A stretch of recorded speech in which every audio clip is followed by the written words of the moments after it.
Good evening. Welcome to our meeting for February 26th. I'd like to call the meeting to order. We'll start with the Pledge of Allegiance by Councilman.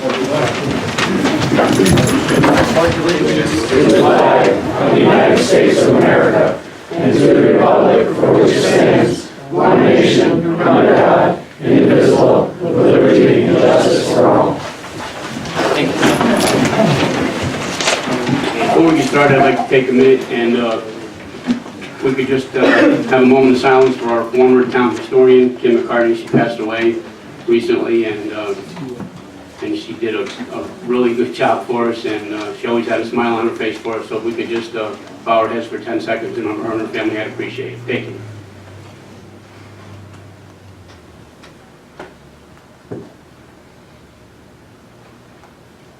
Thank you very much.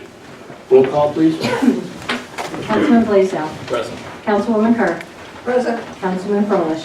Present. Councilman Isakson. Present. Supervisor Zalati. Present. Motion to accept the January 22nd, 2020 town board meetings as presented.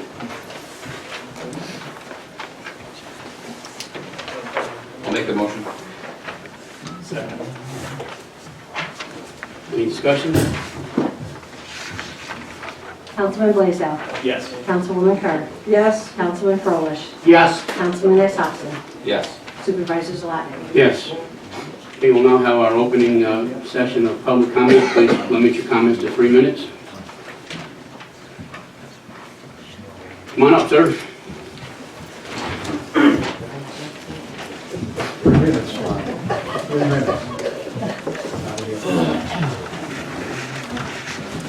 I believe you said it was 3 minutes? Yes, sir. I'll try to do the best I possibly can. I noticed on the agenda for this evening, there's a resolution 25-2020. It says extending the date to set the rate hearing and review the rates charged by a physical condition of Heritage Spring Sewer Works within the town of Milton. What are you looking to do, and if I understand it correctly, because it's grammatically, I believe, incorrect, because I don't think you're going to extend the date to set it, because it's already been set. So, what are you looking to do by that resolution?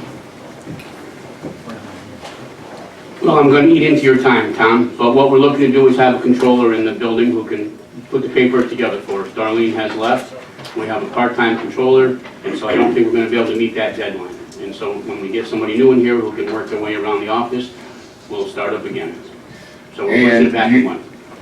And what's the controller's presence got to do with your duty under New York state law? Well, she'll know where all the bodies are buried when she gets through the file cabinets and finds things. Right now, we don't have anyone to do that. Well, I would propose to you, Mr. Supervisor, that under New York state law, New York State Transportation Corporation Law, Articles 1 and 10, it is this board's responsibility to hold a rate hearing at least once every 5 years, and you're over 840 some days behind late. And I read your agenda from the last meeting, and I can tell you how much you all talked about an 8 or 9 hour delay between somebody putting in their application and being late by 8 or 9 hours and not considering them. So I know a deadline is a deadline, and you said you're not going to extend deadlines. So my question is, you're the board under New York state law. Your comptroller has nothing to do with it. You're the board that is supposed to be holding a rate hearing at least once every 5 years. That's your responsibility. It's been set, and I, a rate user, expect it to be maintained. So why are you changing that? 1 minute, sir. I'm sorry? You have 1 minute. I have 1 minute? So I asked you a question, why are you changing it? And I gave you an answer, and this is public comment, sir, not question and answer. If you want to talk about it after the meeting, I'll sit here and answer your questions. You know what the beautiful thing about the internet is, Mr. Zalotnik? It captures all the BS that's spoken before. Somebody was at, I'm sorry? 30 seconds. Good. You were asked why you're running for office. And your response was, I'm running because I believe when citizens ask questions of town officials at board meetings, they deserve honest answers in a timely fashion. I'd expect you to uphold that. I will, sir. When the meeting is adjourned, I'll sit right down and talk to you. I'm sorry? After the meeting is over, you're going to sit right here, I'll sit right down and talk to you. Publicly. What are you afraid of? It's public comment, sir. Correct. And you said you speak to me privately? Publicly speak to me. What are you afraid of? In this room, I will speak to you. Speak to me right now. Your time is up, sir. That's what I thought. Hey, Tom, you can use my 3 minutes if you want. Thank you. There you go. You yielded us 3 minutes. I'm not So, going to yield time, sir. If that gentleman would like to get up and speak for his 3 minutes, he's more than welcome to do so. I'm not going to yield time. you know, you all ran on ethics, ethics, ethics, transparency, open government. You know what? I'll quote our president. You know what our president said? Bullshit. Anyone else? I guess I'm recognized.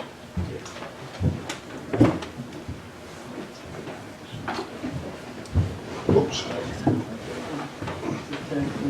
Before you get started, Bruce, we've done this before. Our public comment allows for one member of a family to speak at a meeting. I'm going to let you speak this evening at this session. If you'd like to speak at the end of ending the public comment session, you're more than welcome to do so. I appreciate your comment, but Before we go any farther, Mr. Supervisor, we have sat here and listened many times to husbands and wives get up and give presentations before this We board. may have. So are you changing the rules now? No, I'm not changing them, Board sir, I'm meeting? following them. Where does it say that? Well, I don't have it with me, but Yeah, I I can, didn't think so. Produce it. go ahead, Bruce, I'm sorry, you go ahead. Very good. Thank you, Mr. Zlotnick, for the indulgence. I'm glad you like to follow rules, because the rule states that there shall be a rate hearing at intervals not to exceed 5 years. Are you going to follow that rule too? To the best of my ability, yes. That's a state law. So what is the date of the new hearing? If you decide to postpone that tonight, what is the date of the new hearing? How much later will you allow it to be? Because we're already late. Well, we're gonna try to extend it by 1 month, and we'll get to it then. So you will set a time, so it's just not an arbitrary and capricious decision tonight. Is that correct? I believe that to be true, yes. So we're going to extend it 1 month, so it would take place on April 24th, April 22nd. April 22nd, okay? So, since my question is, everybody on this board except for Mr. Isaacson voted in the affirmative to have this rate hearing on March 24th. And I don't know what's transpired in between that time, and I don't mean to make this political, but when a regulator meets with a regulatee, when a member of this town board meets with a member of the sewer company behind closed doors, it is not a very good appearance. And Mr. Isaacson should know that from your time at the ethics board, which I know you strive to do a good job, is that just the mere appearance of impropriety 1 minute, sir. is concern. Is that the case, Mr. Isaacson? Is that the standard? If there's an appearance of impropriety, you have the groundwork. So to can we all submit it. agree that if you meet with the very person you're supposed to be regulating behind closed doors in a private meeting, that could appear to be an impropriety? Because who knows what happens? And then to compound that, you have that very same person that is supposed to be regulating the company, voting in favor of the rate hearing taking place on March 24th, and then after a couple meetings, now we want to postpone it. 30 That seconds, would sir. appear to be improper. Would you agree? I wouldn't have an official statement. It sounds like that would fall outside of ethics code for this town. Fall outside of ethics code, so you don't care who you regulate or who, it doesn't matter. It would be within the ethics Very code. interesting. I'm just going to say this. You've got over 1,800 people on that system that you say you want to help the people you represent. You're all about transparency. Read your Facebook page. You're all about honesty. You're all about doing the right thing and changing, not just hoping, but changing what goes on in this town. Your time is up, sir. Haven't seen much change. Same old thing. Anyone else? Mary Ann? I'm Mary Ann Morgan, I live at 640 Rock City Road. God, I missed you guys. We missed you too. I know that your heart and soul is in the sewer.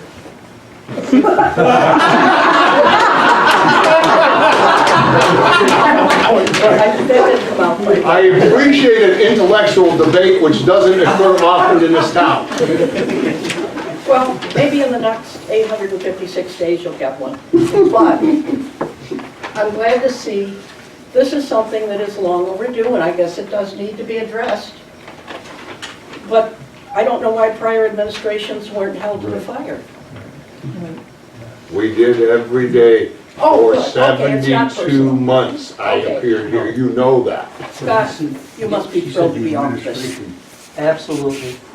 And Antonio, be warned. You too could be, if you don't hold things in a proper time frame. Thank you all.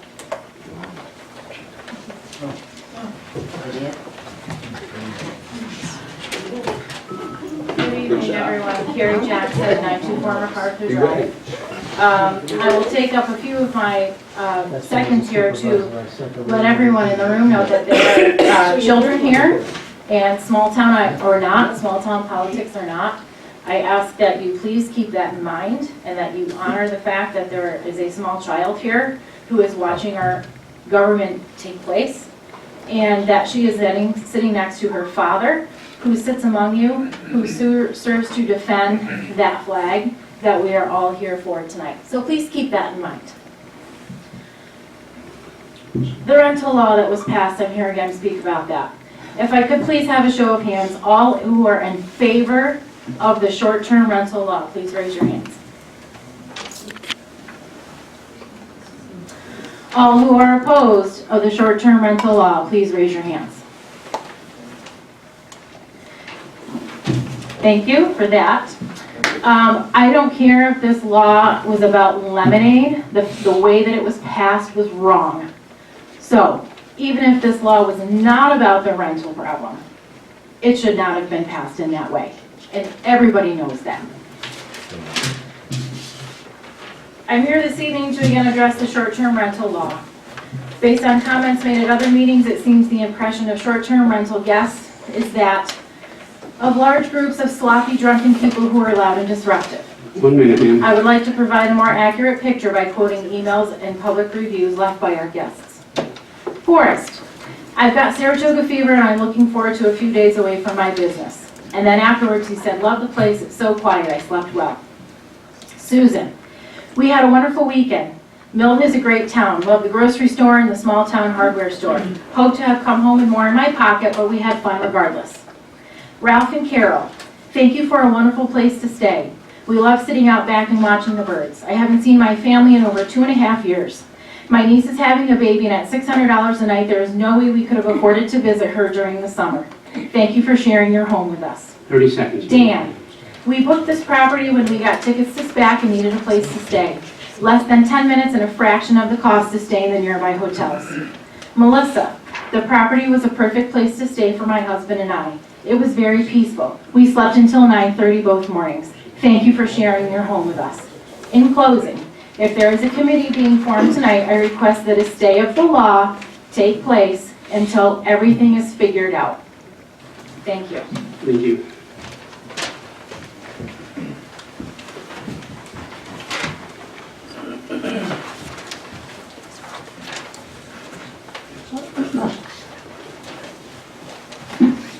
Good evening, Bridget Herbst, Ackland Boulevard. As I'm sure all of you are aware, this is now my 4th town meeting and 3rd time speaking on the issue of short-term rentals. This is now my 4th night shuffling my kids, eating dinner in a rush, and running out the door so I can get to this meeting. I'm not sure I can say the same for those that support this law. So while I understand that creating a committee makes it appear like something's being done with this and might appease some of the people that oppose this law, it's not the solution. As a board, you already know how the majority of people who have attended these meetings feel on this issue. At all of these meetings on this issue, to my recollection, there have only been 2 people in support of the law. You know that those who oppose the law feel, and I don't see how creating a committee is going to make that any more clear. The first meeting I attended was a result of a letter left in my mailbox by the town and that of several of my neighbors. Some of my immediate neighbors who do not even rent were given a letter. I can only assume this is because we have a very communal area and there are often kids and adults outside playing and enjoying themselves, and this actual sense of community seems to offend those who have complained about it. After that first meeting, those of us in attendance all provided our contact information with the promise from the board that the town was simply looking into this and we would be contacted before anything was done. We were blindsided by an agenda item to pass a short-term rental law at the September board meeting. Again, many of us spoke against the law and asked many of the same questions which went unanswered. At that meeting, the vote was tabled. Again, after that meeting, many of us reached out to the board and were told that we would be contacted before any action was taken. I was personally told by the previous town supervisor that nothing was going to be done in 2019 and that a committee was being formed to look at the issue. So now imagine our surprise when the vote on the short-term rental law was added to the agenda only several hours before the December meeting. Not only did it not give anyone enough notice to attend the meeting, but it seems a violation of the municipal home rule law. I can only assume that the showing of opposition at the previous meeting spurred a lack of communication and last-minute vote. I applaud Mr. Zlotnick and Ms. Kerr for voting against the law, but at this point I can only assume there was some kind of political game being played with the previous supervisor. My email to you, Mr. Zlotnick, on January 9th, 2020 has still gone unanswered. I'd be happy again to send some of my original questions with the hope that perhaps a third time's the charm. These were not factitious questions. They were legitimate questions that have still not been answered and should be answered before any new law was passed. 30 seconds, ma'am. I would have emailed all of you this information, however, there's no longer any contact information for the town board on the town's website. My biggest unanswered question is how the town plans to enforce this law. Do you plan on coming into my house every Saturday during the summer to count the number of people sleeping in our beds? If the town determines I only have 8 sleepers and there are 9, will you demand that one of these people leave the property? What if my brother and his family come to stay with us for a week? Would I need a permit for that? Well, this seems laughable. It's even more laughable for a legislative body to pass a law with no actual ability to enforce the law. Any say of the law would be better than this law enacted as it is, but the only solution would be a repeal of the current law while a full evaluation of the situation is conducted. Your time is up, ma'am. Thank you. I have a question. May I? Sure. This is the second time I've heard that my contact information isn't on the webpage, so I want to know where it went. I don't know. I didn't put it on It's there. always been up I don't know anything to do there. with that. That's something I'm proud of, Bridget. My phone number, my email address has always been up there, and I'll be checking it. I checked it today, there's no contact information. You're the second for one I've anyone on heard it board. from. There's a general phone number for the town. No, There's my no my email cell phone number is always there. For anyone. Has always been there. Thank you. All right.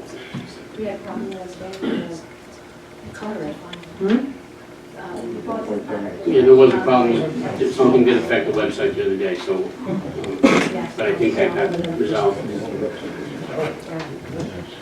Anyone else? Okay. Can I ask a question? Are we truly crippled? Not able to go forward with the issue that we're concerned about? No, we're not crippled. But I'm concerned about the first issue that we were dealing with. Can we speak into the microphone so I can hear what's going on? I'm sorry. I'm sorry. That's okay. Are we legally bound to do But he's talking about the sewer. the sewer? Yes. So we're bound to have some over there? We're not bound, but I think We should, we need to? we want to have to control it. It would make it a simpler process, yes. But once that person was, few things second, sir. Once that person was, here, be able to provide some guidance for us. I understand the board is ruling. Can you let, we don't know what you're talking about right now. Frank was asking about the sewer issue. And we are bound to have a hearing, and we're going to have one. I would just, like I said, I would like to have a controller here who could give us some guidance and some advice as we move forward, whether or not we are the regulating body. I'm always quite sure that I'm not the smartest person in the room. So if I can reach out to someone who can help us out with that, and it's our new controller, then that's what we're going to do. If we are 800 and how many days behind? Approximately 150. Okay, well then personally, I don't see where 30 is gonna kill anybody, but if you wanna, if that's a big deal to you, then you'll just have to wait 30 days. I'm sorry. Assume you recommend. Controller does it. You guys get to choose your own experts. Thank you. Yes, sir. Keith Lewis, 38 East High Street, Boston Spa. This is from New York State. It's essential to the maintenance of a democratic society that public business be performed in an open and public manner, and that the citizens of the state be fully aware of and able to observe the performance of public officials and attend and listen to the deliberations and decisions that go into the making of public policy. The people must be able to remain informed if they are to retain control over those who are the public servants. In accordance with the law, public notice of the time and place of a meeting schedule must be timely. The final 2019 Milton Town Meeting was scheduled and continues to show as scheduled on the official Milton Town website as 12/25. There was no notification for town residents. There was no notification on the website. There was also no agenda available prior to the meeting outlining the proposed items being decided to allow for public participation and comment. The oversight invalidates those decisions made at that meeting. As such, I respectfully request compliance by the board to proper guidelines by giving proper notice and revoting on the agenda items of the unpublished 12/18/19 meeting. Thank you, sir. Yes, sir.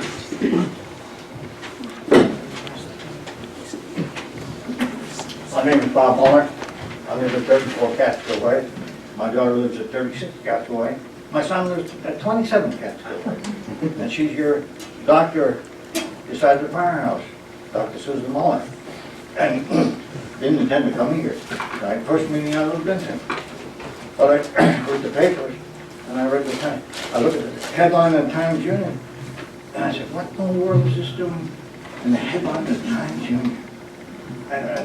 And so I picked it up and I found out the meeting was tonight here. So I'm just curious about why it got in there, and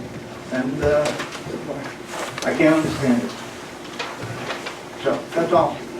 What are you referring to? What's that? What are you referring to? Times Union Yeah, but what's the article? on the R&B. Okay. Yeah. Okay. Thank you, sir. Yeah.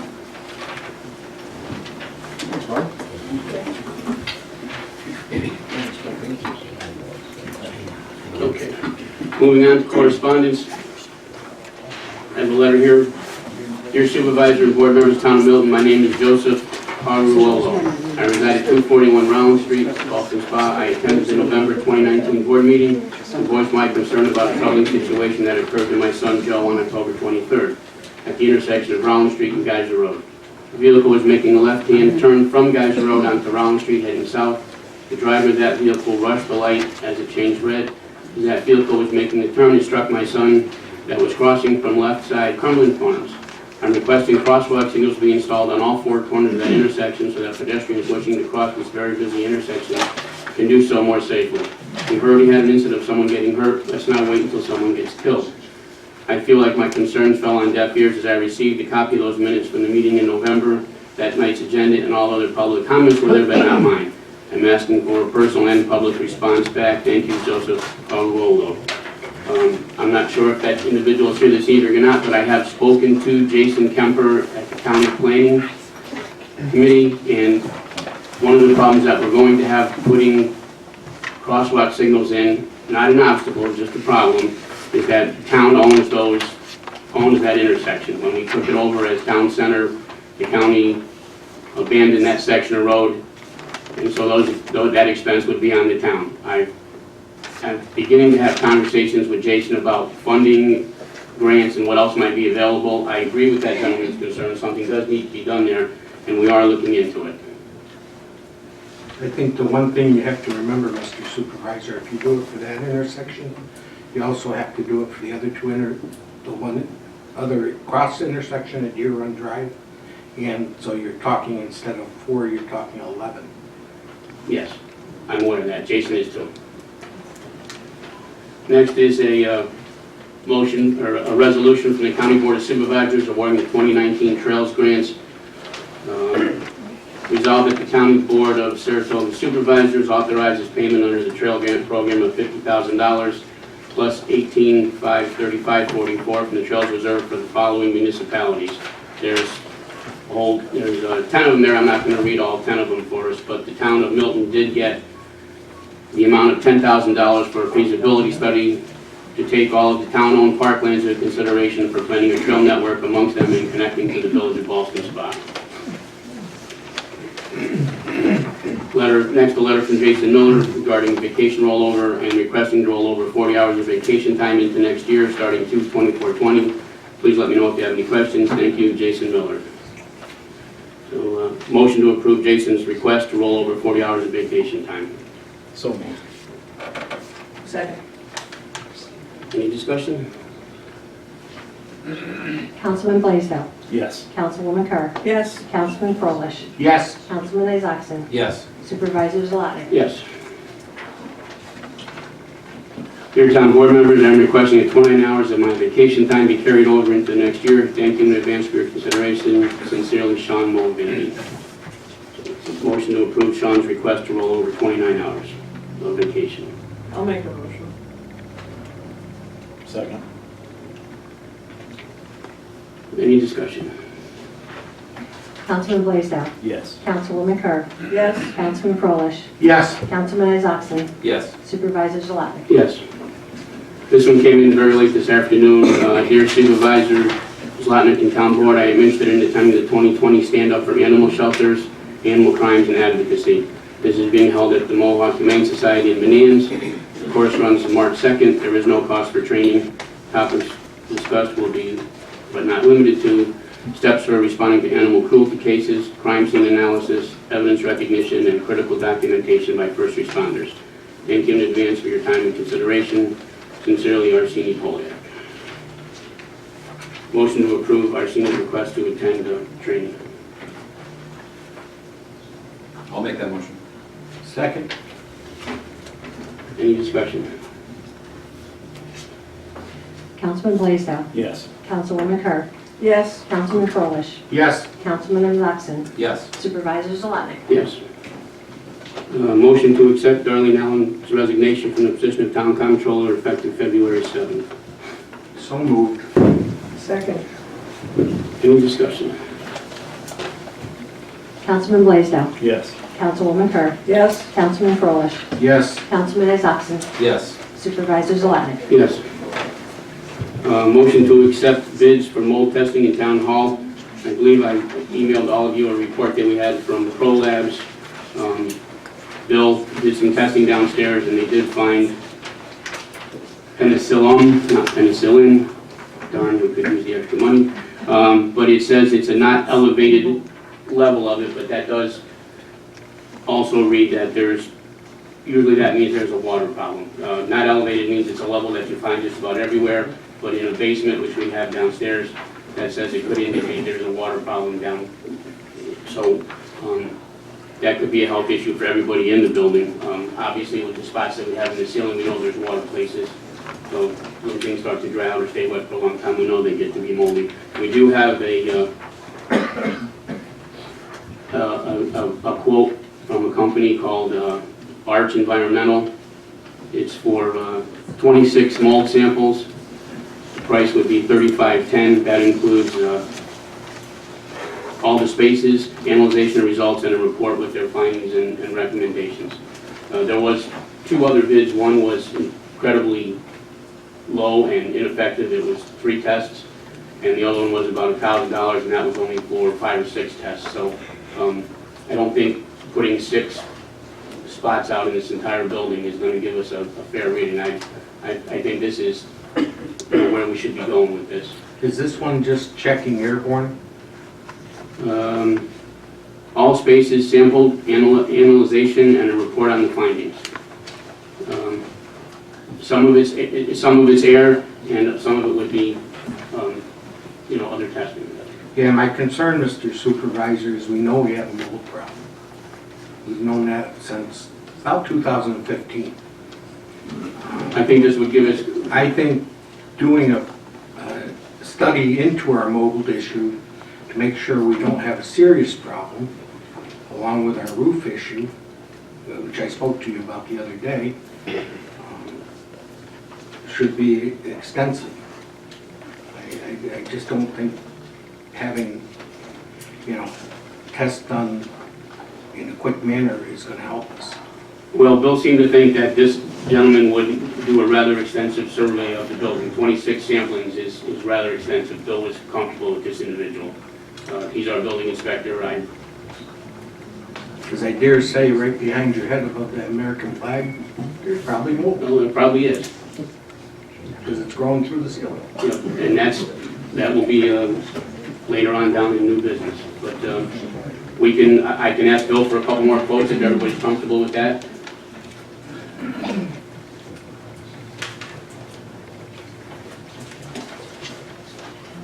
It's up to you. I'm up for whatever the board wants to do. But I'm just saying that both things should be coordinated at the same time.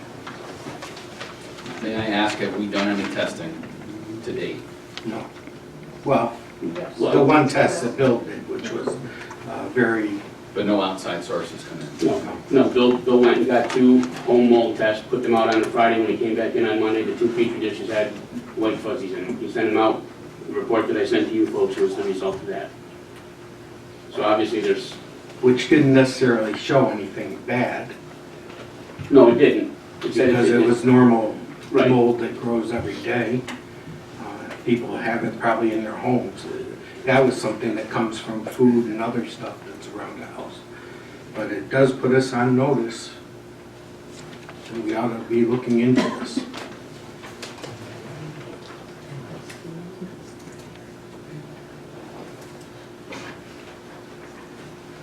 Well, if you want, I can ask Bill for 2 more bids, and we can wait 2 weeks, or we can go with this individual now and have something done. No, just as long as we have it, I don't have a problem going with the company, just as long as we find out exactly what they're gonna do for us.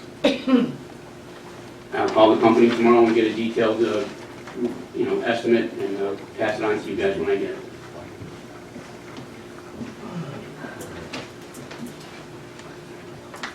Do you want a motion on that? Please.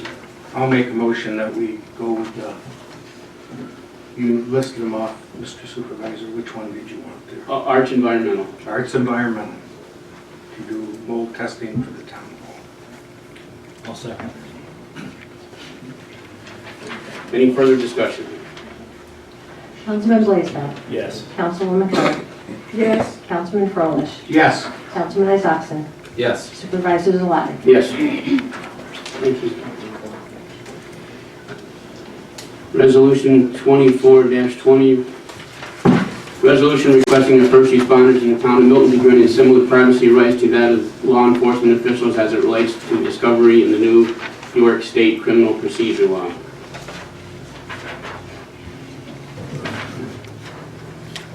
Whereas both municipal employees and volunteers, first responders here in the town of Milton and elsewhere are in many instances called upon to provide emergency services at crime scenes, making them subject to providing witness testimony. And whereas beginning January 1st, 2020, paragraph C of subdivision 1, section 245.20 of the New York State Criminal Procedure Law exempts and protects law enforcement personnel from being mandated to disclose name, addresses, and contact information in the newly initiated discovery process through the recently passed criminal justice reform law for defendants and their attorneys to safeguard them and their families from threats of intimidation. And whereas the change that took place in this law failed to extend this privacy protection to our ambulance service or advanced life support first response services, certified first responders, firefighters, emergency medical technicians, or advanced emergency medical technicians who are employed by or enrolled members of any such service. Whereas the discovery process under current law requires an expedited timeline to provide witness names and contact information related to the prosecution of crime to defendants within 15 days of arraignment. And whereas it is in the best interest of the town board and the town of Milton as a whole to advocate for its first responders and ensure the protection of their personnel and families and not be subject to potential witness tampering, or intimidation. Now therefore be it resolved that this legislative body hereby implores the New York State Legislature to pass Senate Bill S.7280/Assembly Bill B.A. 9107, which ensures privacy protection for all emergency personnel present at a crime scene, but not requiring the release of their contact information in the discovery process.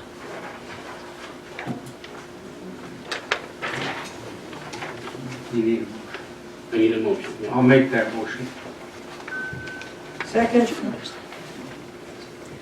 Any discussion? Just quick, I had an opportunity to attend the village board meeting earlier this week. Is this the same bill that we know that Yes. they also pushed? Mhm.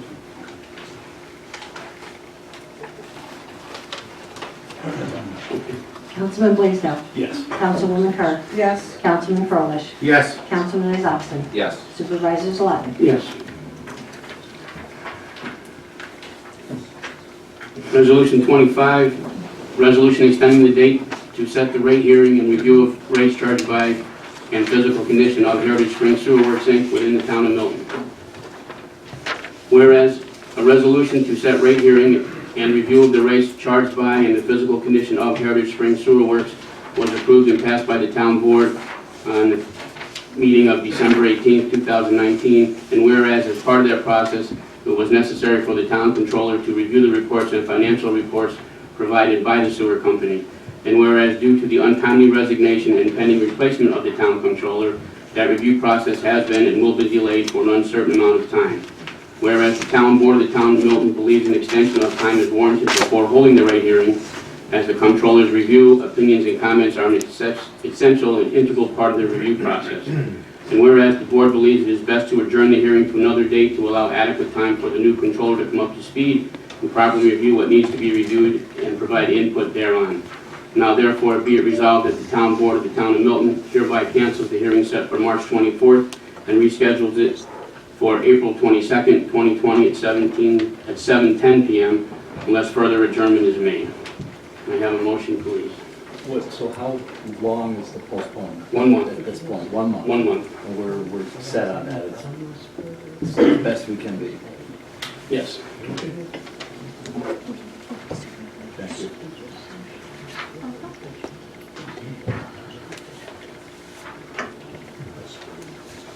I need a motion. May I ask a question? Sure. What if we do not have a comptroller in place by April 22nd, or we do and they're not up to speed? What options do we have at that point? At this point in time, I don't believe we'll have any further option. We'll just move on with whatever information that person can give us, and we'll go from there. And do we know why this has not been handled since it's been hundreds of days? I do not personally know that.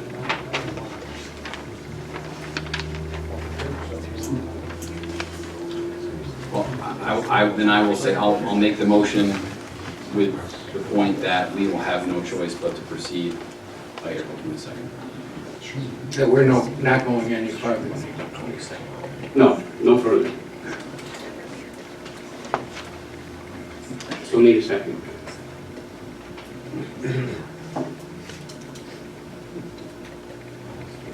Now what happens, Counselor? I can. All right, well then I'll second the motion. Any discussion? You can't second your own motion. It's a resolution. Councilman Blaisdell. If we can stick to the 1 month, I will go with that, yes. Councilwoman Kerr. Yes, as long as it settled by April. Councilman Froelich. I'm going to say yes, but it can't go any further than April 22nd. Councilman Isakson. Yes, again, saying April 22nd. Supervisor Zalotnik. Yes.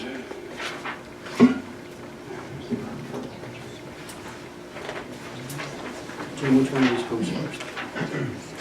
The resolution or the resolutions to amend the local law? Yeah, but I want to know which one is it?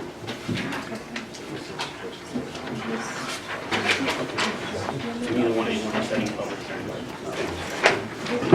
Okay. Next is a motion to set a public hearing on March 25th at 7:35 to amend the town code to allow the dog control officer to operate in portions of the village of Ballston Spa that are within the town of Milton boundaries. The village has already passed a law abolishing their dog control catcher slash position. So moved. Second. Any discussion? Councilman Blaisdell. Yes. Councilwoman Kerr. Yes. Councilman Frolich. Yes. Councilman Isakson. Yes. Supervisors-elect. Yes. Next up is a little letter that I got from the county here about the census. Everybody's been hearing about it. The census is due to be done in March. Once every decade, the federal government conducts a census of the entire United States population. The census is mandated by the Constitution. In 2020, for the first time, the Bureau will accept online responses and by phone, but you will still be able to respond by mail if you prefer. It's very important that the numbers for Saratoga County are counted accurately. Estimates have it that almost 30% of the county was undercounted in 2010. New York State at one time had 47 seats in the House of Representatives due to people moving out of state and undercounting. We're down to 27. The population needs to be counted as quickly and as properly as it can be. When we were in New York City, I took a class about the census, and the elderly people don't answer their doors, so they don't get counted. People with young children under the age of 3 or 4, some of them forget they have a child when the census taker comes to the door, or they don't think that person actually counts. The lady that was giving the class, she told us that if somebody forgets they have a 2 or 3-year-old in the house, that when the census goes through and those numbers are counted, that child, all those children that don't get counted, they'll be 12 and 13 years old before they get a chance to be counted again.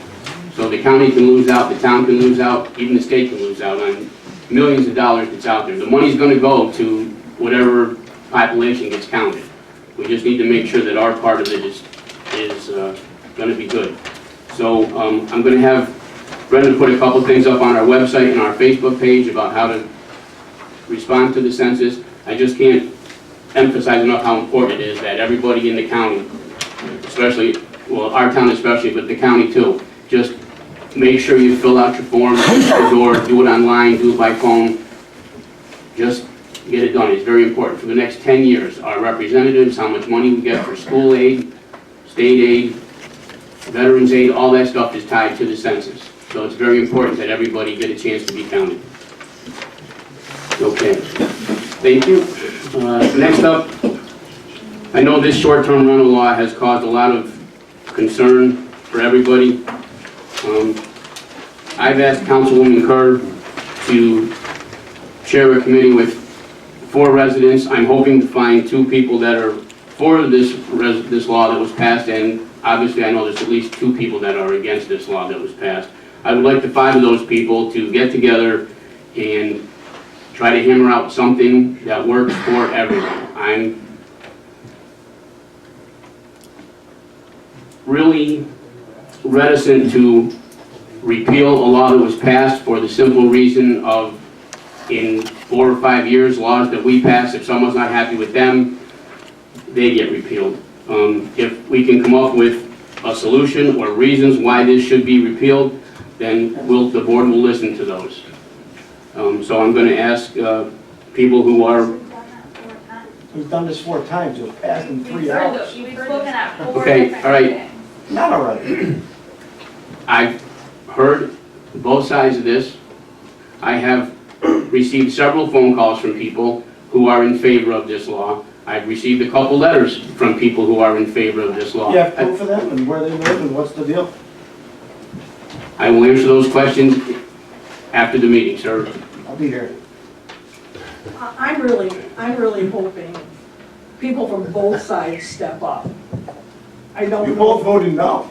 That's right, and that's why I'm doing this. It was passed in 3 hours of a meeting. Okay, we're not having It wasn't even on the agenda, and it was Sir, passed. excuse me, sir. This is not conversation.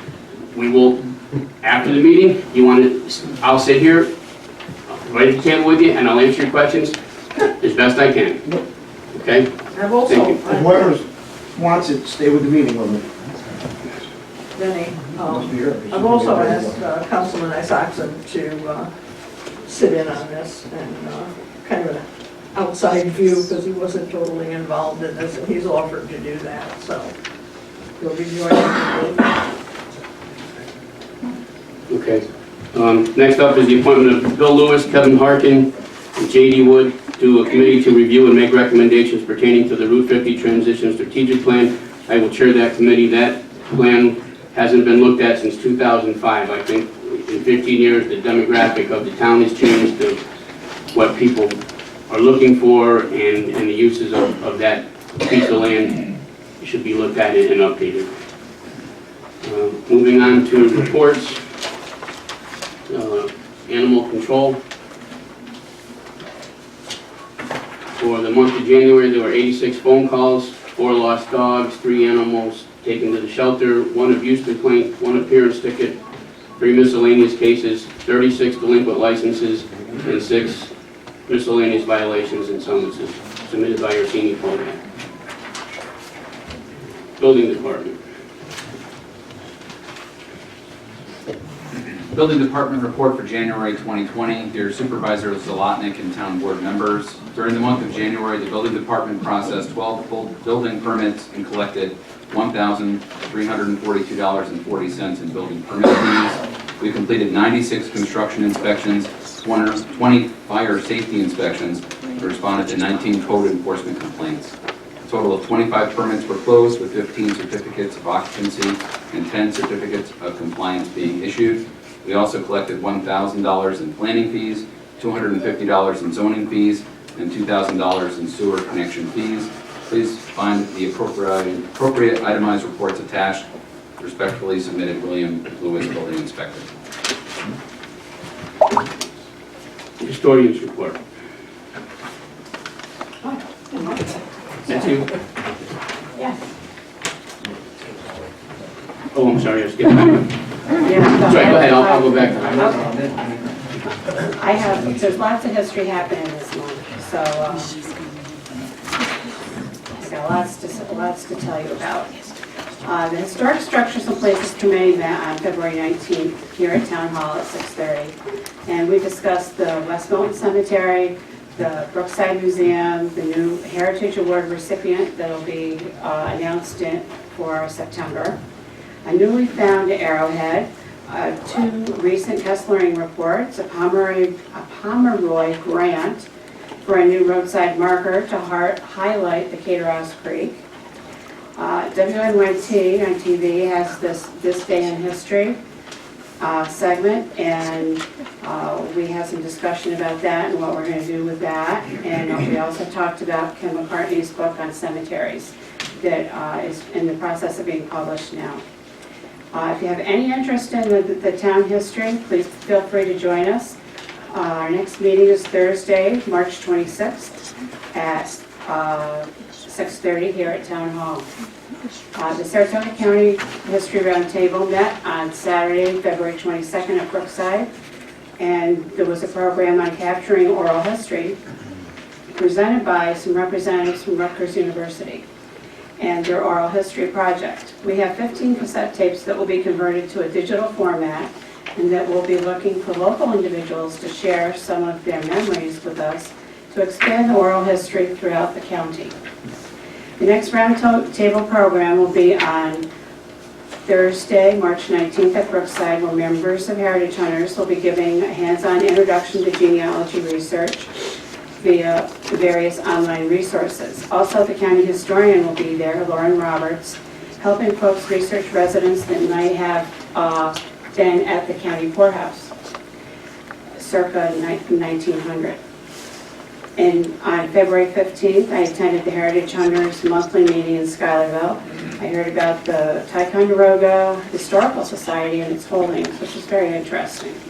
They have a large number of Native American records which could be useful in capturing some of our early Native American history as well. and I'm planning a visit up there this summer. We also had a visit, I had a visit here with Earl Vaughn, who showed me an arrowhead that he had recently found when he was snow plowing over by the corner of Galway Road and Middle Line Road. That's where he lives, over by there. And he's taking it to the New York State Museum for evaluation. And from what we can tell, due to its large size and its shape, and I have a picture on my phone of it if somebody wants to see it, it's estimated to be from 10,000 BC. It's pretty exciting that such an artifact from so long ago is right here in our own backyard. So anyway, we're looking forward to seeing what the State Museum has to say about it. And he also attended our Historic Structures Committee meeting and showed our group, the arrowhead, and got to touch and feel it. And it was very, very sharp, believe it or not. The edges, you could see how it would really dig into some kind of flesh. Yeah, it's kind of interesting. I've also been contacted for information via email for 4 different research projects, one of which was a descendant from the Bischoff family that ran the chocolate factory in the village. And they were looking for more information about the chocolate factory, and this would be probably 2 or 3 great-grandchildren later, so anyway. They needed information, and they come up here every so often, and so now they've got information about what used to be. Another request was locating where Pioneer Hill Road was, which existed in Milton in 1920. I think I have a pretty good idea where it was, but if anybody has, I could always use some help of identifying where that road actually was, where it started, where it ended. That's what I'm looking for. I also received 2 mailings this month from the Kesslering site. One was from the 2019 annual report containing projects processed and their effect finding for the Cathay Kesslering site. That was the title of it. And it happens to be this one, I think. No, it's not this one. It's this one. And there are 4 pages of projects that they completed over this past year, and that's what they're required to send both the historian of this town and the town of Galway of what they do over there. And it also had to be filed with the New York State Historic Preservation Office as well. And it's part of my job is to make sure that is conveyed to the town board and to the general public here. So there are 4 pages with over 30 projects that they did. They worked on things like maintenance activities, painting, dismantling, digging ditches, repairing water lines, all kinds of things, but there was over 30 projects that they did do. Well, it looks kind of impressive. You're welcome to look at it if you like. The other mailing is this wonderful thing.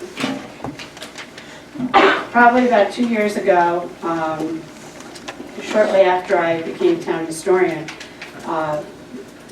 we were notified that they were going to be dismantling what they called the stiff leg arm crane over there. And that was one of the first things that they had put up at the site just after the Horton Sphere went up the ball. So, and that thing was I'd say basically used to, in the day, on mining projects. That's what it was used for. And so they needed this thing mounted into these big concrete. So the legs of the crane were in concrete, basically, so it wouldn't move. And so a lot of what was done over there was to make their first prototype of reactor over there. And that's that's the significance of this piece. So, as a result, they were ever so kind to give us the history of that said item, along with 48 pictures documenting every piece of it before they dismantled it, and they dismantled it this past summer. And so this is quite an extensive array of pictures and show and tell to document that it was there, and that's, you know, that was part of their, an important part of their project over there. So, and one of the pictures, the paint is literally flaking off. And so I want to read this a little farther to see if it had lead paint. Anyway, that's a little bit more to know. So, also, funds are still needed for Brookside. They're about at the $85,000 level. They want to be at $100,000 by next month. So if you're not a member, please consider being a member. One of the initiatives is to expand their membership base. So, you know, if you're not a member, you know, now's the time to do it. It's a wonderful resource that we have here. And remember, at the $100 level, you get the little membership card that gets you into more than 1,000 different museums around the country, and some also in Canada as well. Donations are always welcome. I went to the recent fundraiser on February 8th, and Barb was there too, which was excellent. It was called the 18th Century Chocolate House. And there were more chocolate houses in the 1700s than there was coffee houses, believe it or not. And it was delicious, and I won't ever look at hot chocolate the same way again. It was to die for. It was good, really, really good. So if you have any historical concerns, please see me, and respectfully submitted, Karen Struthers. Thank you, Karen. Yeah, you're welcome. Before we go on, I'd just like to say that we were invited to the change of guard ceremony at the for the Kesselring site this past week, and it was a rather impressive ceremony. And the commander that is leaving in 2018 and 19, the site earned back-to-back commendations for their work, and a land-based operation rarely, if ever, gets that award, much less back-to-back. So we should all be very proud of the work that they're doing over there. It's high-level stuff, and those guys really know their stuff. I mean, there was an admiral there at the ceremony talking about some of the things that they can publicly talk about. And sometime in the past year, halfway through 18, they shut down the training site in South Carolina. So every sailor who was trained on nuclear equipment was up here. They ran double shifts, got thousands of boys, men through their shifts. And because of the efforts of the Kesselring site, the Navy still maintains their 100% manning capacity for all our nuclear-powered ships. I didn't know this, but when that site started, refueling for a nuclear vessel had to be done every 2 to 3 years. The latest prototype is going to be 40 years before refueling is done, and the submarines that are out, that will be going out, the new class of sub that's going out, they will travel 1 million miles before they need to be refueled. So just wanted to pass on a little information for that for everybody. It was quite a good ceremony. Okay, back to highway. I thought maybe you skipped me because you thought I'd be long-winded. Karen, thanks. Everybody's going to seem short now, so go ahead. Just as a point of interest about that crane had the heaviest lifting capacity of anything in the United States at the time. At the time, yeah, that's very, very true. So Yeah, it's amazing the stuff that we don't know happens up there. Right. Okay, my report's pretty much the same as last month. February has been busy for the highway department. We have had numerous storms that contain both snow and ice. I'd like to thank the highway crew for their dedication to the town. Highway department makes a salt sand mixture available to town residents during the winter months. We have a small area inside the gate that town residents can get salt and sand mixture in 5-gallon pails. Respectfully submitted, David C. Forbes. Thank you, John. Town clerk? All right. We did 8 conservation, which is hunting license, fishing license, 127 dog licensing, 14 certified marriage, 27 death certificates, and we brought in a total of $2,785.75. Thank you. Registrar? Okay, 1 marriage, 14 certified marriage, 6 death registrations, and 2 genealogical research. Thank you. Town Justice? Milton Town Court Summary, January 1st to January 31st, 2020. Charges received, 116. Charges disposed, 164. Total money collected and remitted to State Comptroller, fines $5,099. Surcharges $4,543. Civil fees $1,485. Total of $11,127. Thank you. Receiver taxes?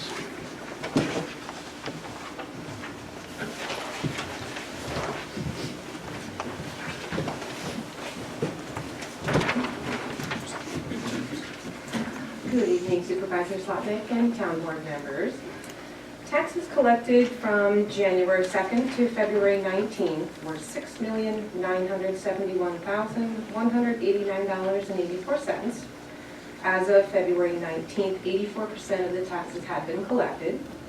On February 5th, the amount of $2,507,373.95 was paid to Supervisor Slotnick. I'm currently collecting taxes with a 1% penalty through March 2nd. This extended date of collection is due to the fact that February 29th falls on a weekend, and therefore we're extending the February payments until Monday, March 2nd. Anybody needs to know that. Thereafter, taxes will be collected with a 2% penalty plus a $2 second notice fee, and we'll be collecting that until March 31st, 2020. Tax collection will conclude as of March 31st, 2020. Respectfully submitted, Lisa Hornets. Thank you, Lisa. Liaison reports. Frank? Okay, along with the regular daily duties of the Building and Grounds Committee, has been performing upkeep and maintenance to all of the facilities, as well as doing their best to remove ice and snow from both the court and the roof structure that we're in. Several areas on the rubber roof do need some extra repair, especially on the highway building. Extra work is needed to patch the roof on those buildings. We will be working with the town's building inspector over the next few weeks to determine the severity of the water damage and notify the board of the findings. We will also be attempting to trap a number of squirrels that are infesting the highway garage. The community center has rented out several rentals this month and are continuing to process, and they're trying to keep up with the work on the stripping along the windows and the doors as needed. And that's it. Thank you. Highway? I gave it before, I don't think you guys want me to repeat it again. Nope. Just running down the list. Building and Town Court. Right. Nothing further. Thank you. Planning and zoning. Zoning Board, they granted a variance for Hudson Lane up in Rock City Falls, and there's another meeting tomorrow night, so we're kind of a month behind on this. The Planning Board had 3 applications on the agenda. Only one showed up, that was Mr. Munter for his subdivision of Boyhaven. Looks like he has a great plan going there. I believe he has to go before the Zoning Board tomorrow night. And they're hoping to hold a joint public hearing so we can get this through quickly and he can go on with his plans for this summer camp. Thank you. Public comment. John.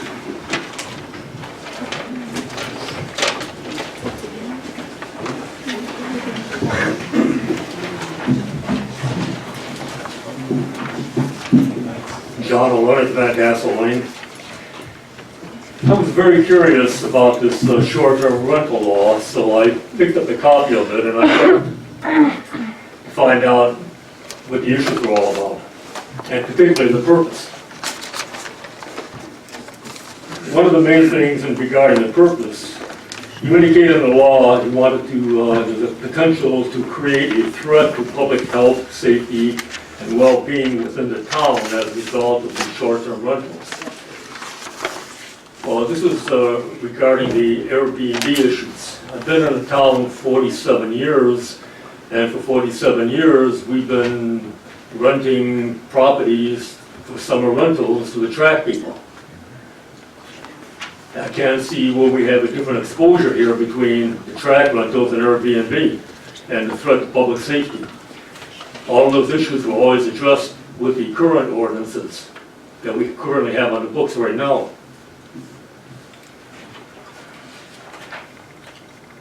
This law is full of ambiguities and subject to really arbitrary interpretations. It's a poorly written law. But in reading this, one thing that I did recognize, and in my career, I had to recognize liabilities. The town has a huge liability here because you are requiring the homeowner to have your town inspector go in, inspect the property, and give it effectively a seal of approval that it's safe for the occupancy. In the event that people that rent that property, they come on it, something occurs, somebody gets badly injured, God forbid killed, who do you think you're going to be going after besides the homeowner that may have limited deep pockets? You're going to be going after the really deep pockets, the town of Milton, because you have given implicit approval that this home is suitable for occupancy. It's a bad law because it exposes the entire town to a liability exposure that is unnecessary. And for that reason, I think that it should be repealed. I understand your reluctance to repeal laws. This is a bad law. It needs to be repealed because it has a huge liability exposure for the entire town. And I think the town attorney should know that and recognize that. Thank you.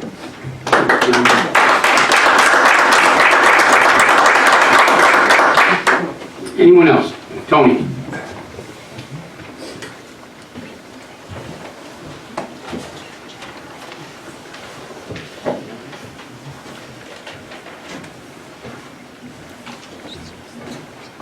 Tony Zanella of Stone Church Road. I don't have a comment, I have a question. I was wondering if town highway department was considering fixing their part of Rollins Street from where the county left off to the town center this year. It is in very bad condition. Thank you, Tony. Anyone else?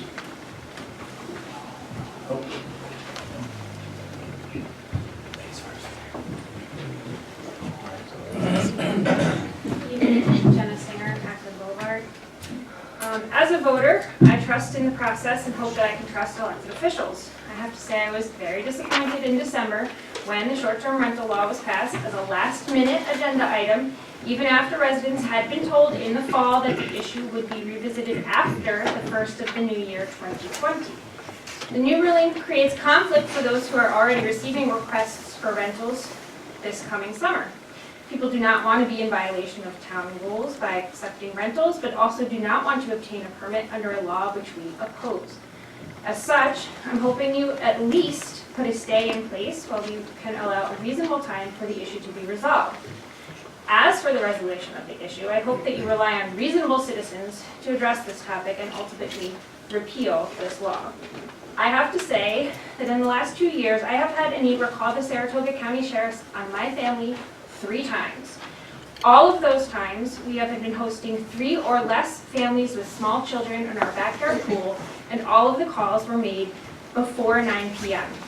I share this story because this resident has also been vocally opposed to residents listing their homes as short-term rentals. If these are the types of people that you are relying on to determine threats to our community, please know that they are selfish individuals who complain rather than like-minded community individuals that support one another. Please recognize the value of trusting your residents to carry out their business in a respectful, lawful manner, rather than overreaching and regulating actions that do not require government regulation. Thank you. If I may, Jenna's referring to 3 times they called when she was there at her house hosting a family. It wasn't renters that they were calling about, it was Jenna having a pool party with kids in her backyard. Sorry, I just want to make sure that was clear. Thank you. Mr. Bogosian.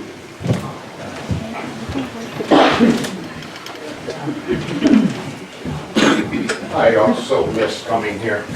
Yeah, I bet. First, thank you, board, for passing the law protecting first responders. It's absolutely necessary that we do it, and it's an affront that the state has done what they've done.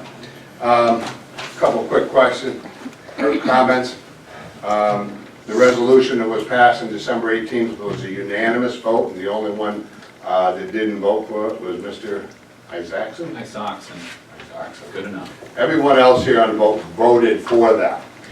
You are alluding in your resolution to move it to April 22nd that you need a comptroller is arbitrary and capricious because New York state law delegates you as a local governing body, and you are the folks that are in charge of setting rates and overseeing the sewer company, not your comptroller. So, let me read from your resolution in December 18th, 2019. Whereas the town board has reviewed the yearly required financial report showing the sewer company's revenues, operating, maintenance, and other expenses, and received input from both the town engineer and the town comptroller regarding same, and believes it to be in the best interest of the town, etc., etc.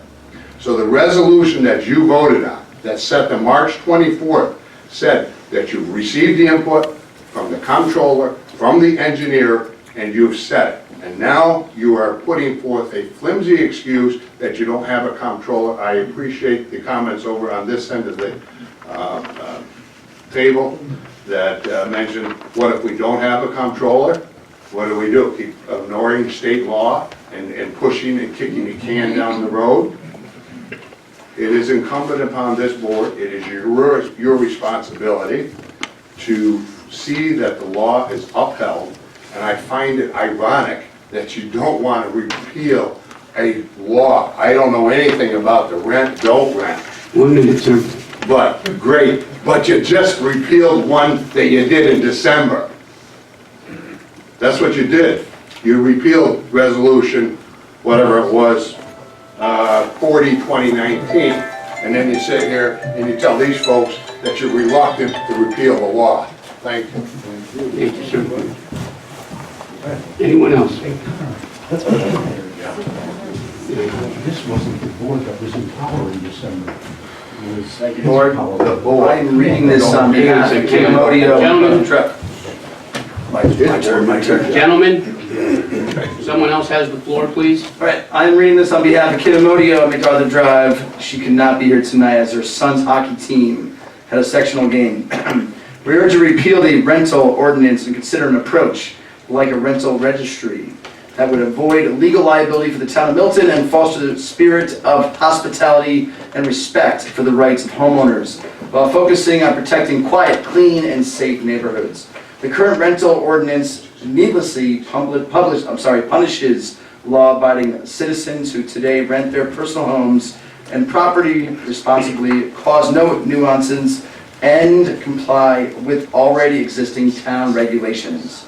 There have been 0 citations in the town of Milton for noise, parking, or trash in the years leading up to the enactment of this ordinance, so at the end of the day, the board just haven't pointed to any jurisdiction for why this ordinance should be staying going forward other than picking winners and losing this economy. And under the New York Constitution, that's just simply not permissible. The town board violated the town's zoning ordinance amendment process and overstepped its authority in opposing rules on residential property owners' ability to operate short-term lodgings. The town of Milton's unethical and misguided efforts over this past year to try to regulate residential use and occupancy arising from the popularity and expansion of the house sharing economy through online marketplace platforms such as Airbnb is beyond troubling.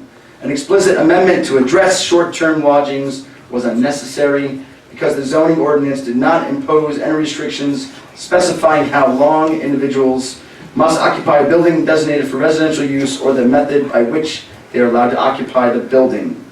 If a residential building that is designed or used for residential occupancy is occupied in accordance with the applicable district regulations and occupancy requirements, it matters not that the permitted use and occupancy are facilitated through an online marketplace platform in the housing sharing economy. 1 minute, sir. Or that the permitted use and occupancy are for a period of less than 30 days. This town is targeting county residents that are lawfully using and occupying the residence for residential purposes through residential housing sharing. The purpose, Town of Milton's Board of Supervisors bypassed its statutory and fundamental obligation by authorizing the advertisement of a public hearing on the proposed short-term lodging amendment ordinance without adopting a resolution of intention to amend the town's zoning ordinance. 30 seconds. The Town of Milton will be facing a lawsuit from nearly 36 residents over a zoning ordinance amendment that is Board of Supervisors unethically adopted before Christmas. The law will contain 1 count of failure to initiate the short-term lodging zoning ordinance amendment, an account of unlawful piecemeal downsizing, and an account of violating the Dillon rule that says local governments are limited to powers expressly granted to them by the state. This law will also argue that the Town of Milton's adoption of a short-term lodging amendment violates the people's rights regarding procedural and substantive Your time is up, process. sir. Thank you. Thank you. Give a motion. Sharon?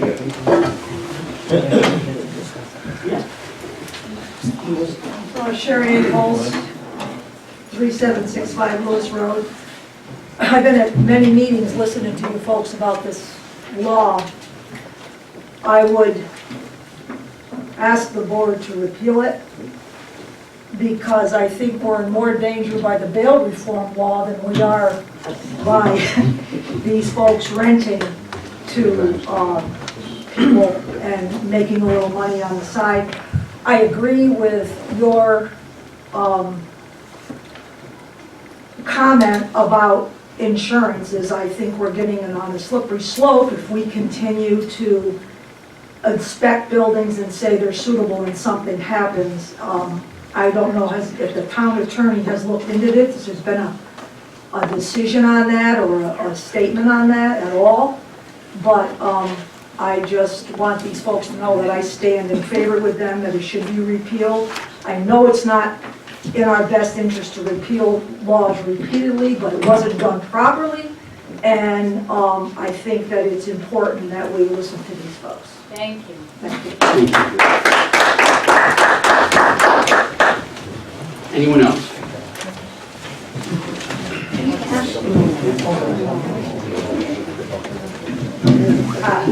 Bridget Herbst again, I'm Boulevard. I just want to thank you both for making that point. I made that point back in September that the town would be taking on a liability that I currently take on through my homeowner's insurance, which we add an extra umbrella policy onto our homeowner's insurance for renting so that if anything should happen, we would be fully covered.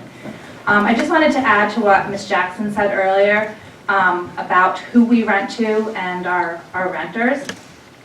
I think there's some misconception in the town and among the board members that we are renting to a bunch of college kids who are coming and partying and playing beer pong in my garage. I am very particular about who I rent to. I screen them online. I don't have any kind of automatic booking set up. I make sure I know who they are, where they're coming from, and that I talk to them before I rent to them.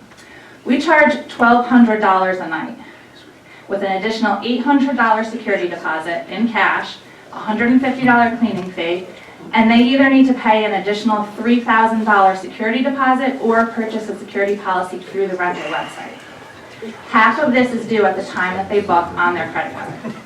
That's usually at least $2,000 upfront on their credit card.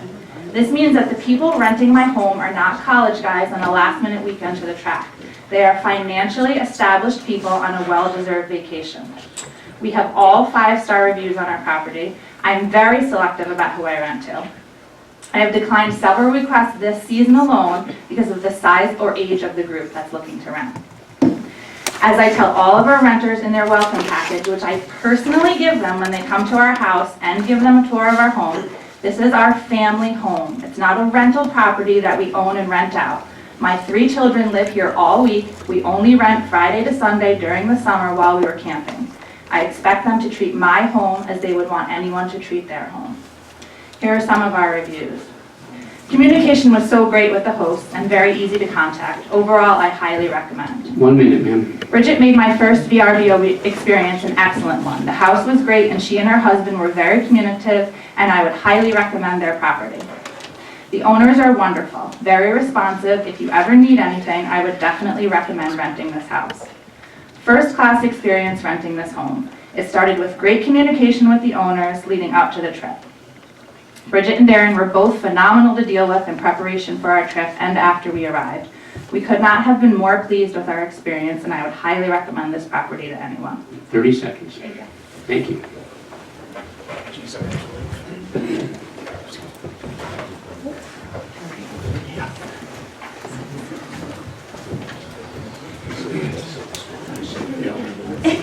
I can't either, that's what I do. I'll make it quick, I don't think I'll take all 3 minutes. But I do pay attention to what is set up here, and I did listen to your dissertation about the census, how it's important that every family member is counted. And every family member has a voice in the census. It's just that the town of Milton, every family member doesn't count. I think every family member should be able to get up and speak. I don't know where this rule came from, but it's not right to disenfranchise someone because they happen to be related to someone. That's not correct. Now, it occurred to me, this young lady says she lives on Ackland Boulevard. Just so you know, she's one of the almost 1,800 people that get double billed by the sewer company. I don't know if she knows or not. That's why we have to rent, so we can afford something. I don't know if they know or not, because a lot of people, their taxes are paid through their escrow accounts, and they don't always see the bills. But she'll get a bill from Saratoga County Sewer District for $237.50 a year. She'll get a bill from Heritage Springs Sewer Works for almost the same amount of money to do the same thing. What that adds up to for the almost 1,800 constituents that you say you are concerned about is over $250,000 a year that is taken from your constituents, the taxpayers, for the very same service. For me, myself, I like to pay for something just once, not twice. So that's why it's critically important. You need to look at this. This young lady needs to know that she's been paying twice for the same service for as long as she's lived on Ackland Boulevard. I used to live on Ulysses, so I know. So that's why it's important. You can't just push this off, and Tom is absolutely correct. The law says the local governing body of a village, town, or city. You happen to be the local governing body. 1 minute, sir. Not the control. Thank you.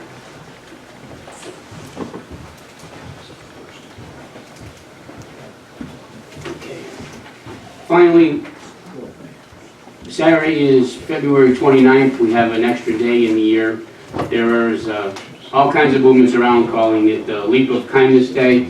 So I would ask each of you on Saturday to take 5 or 10 minutes or an hour if you can and do something nice for somebody else. You have an extra day this year.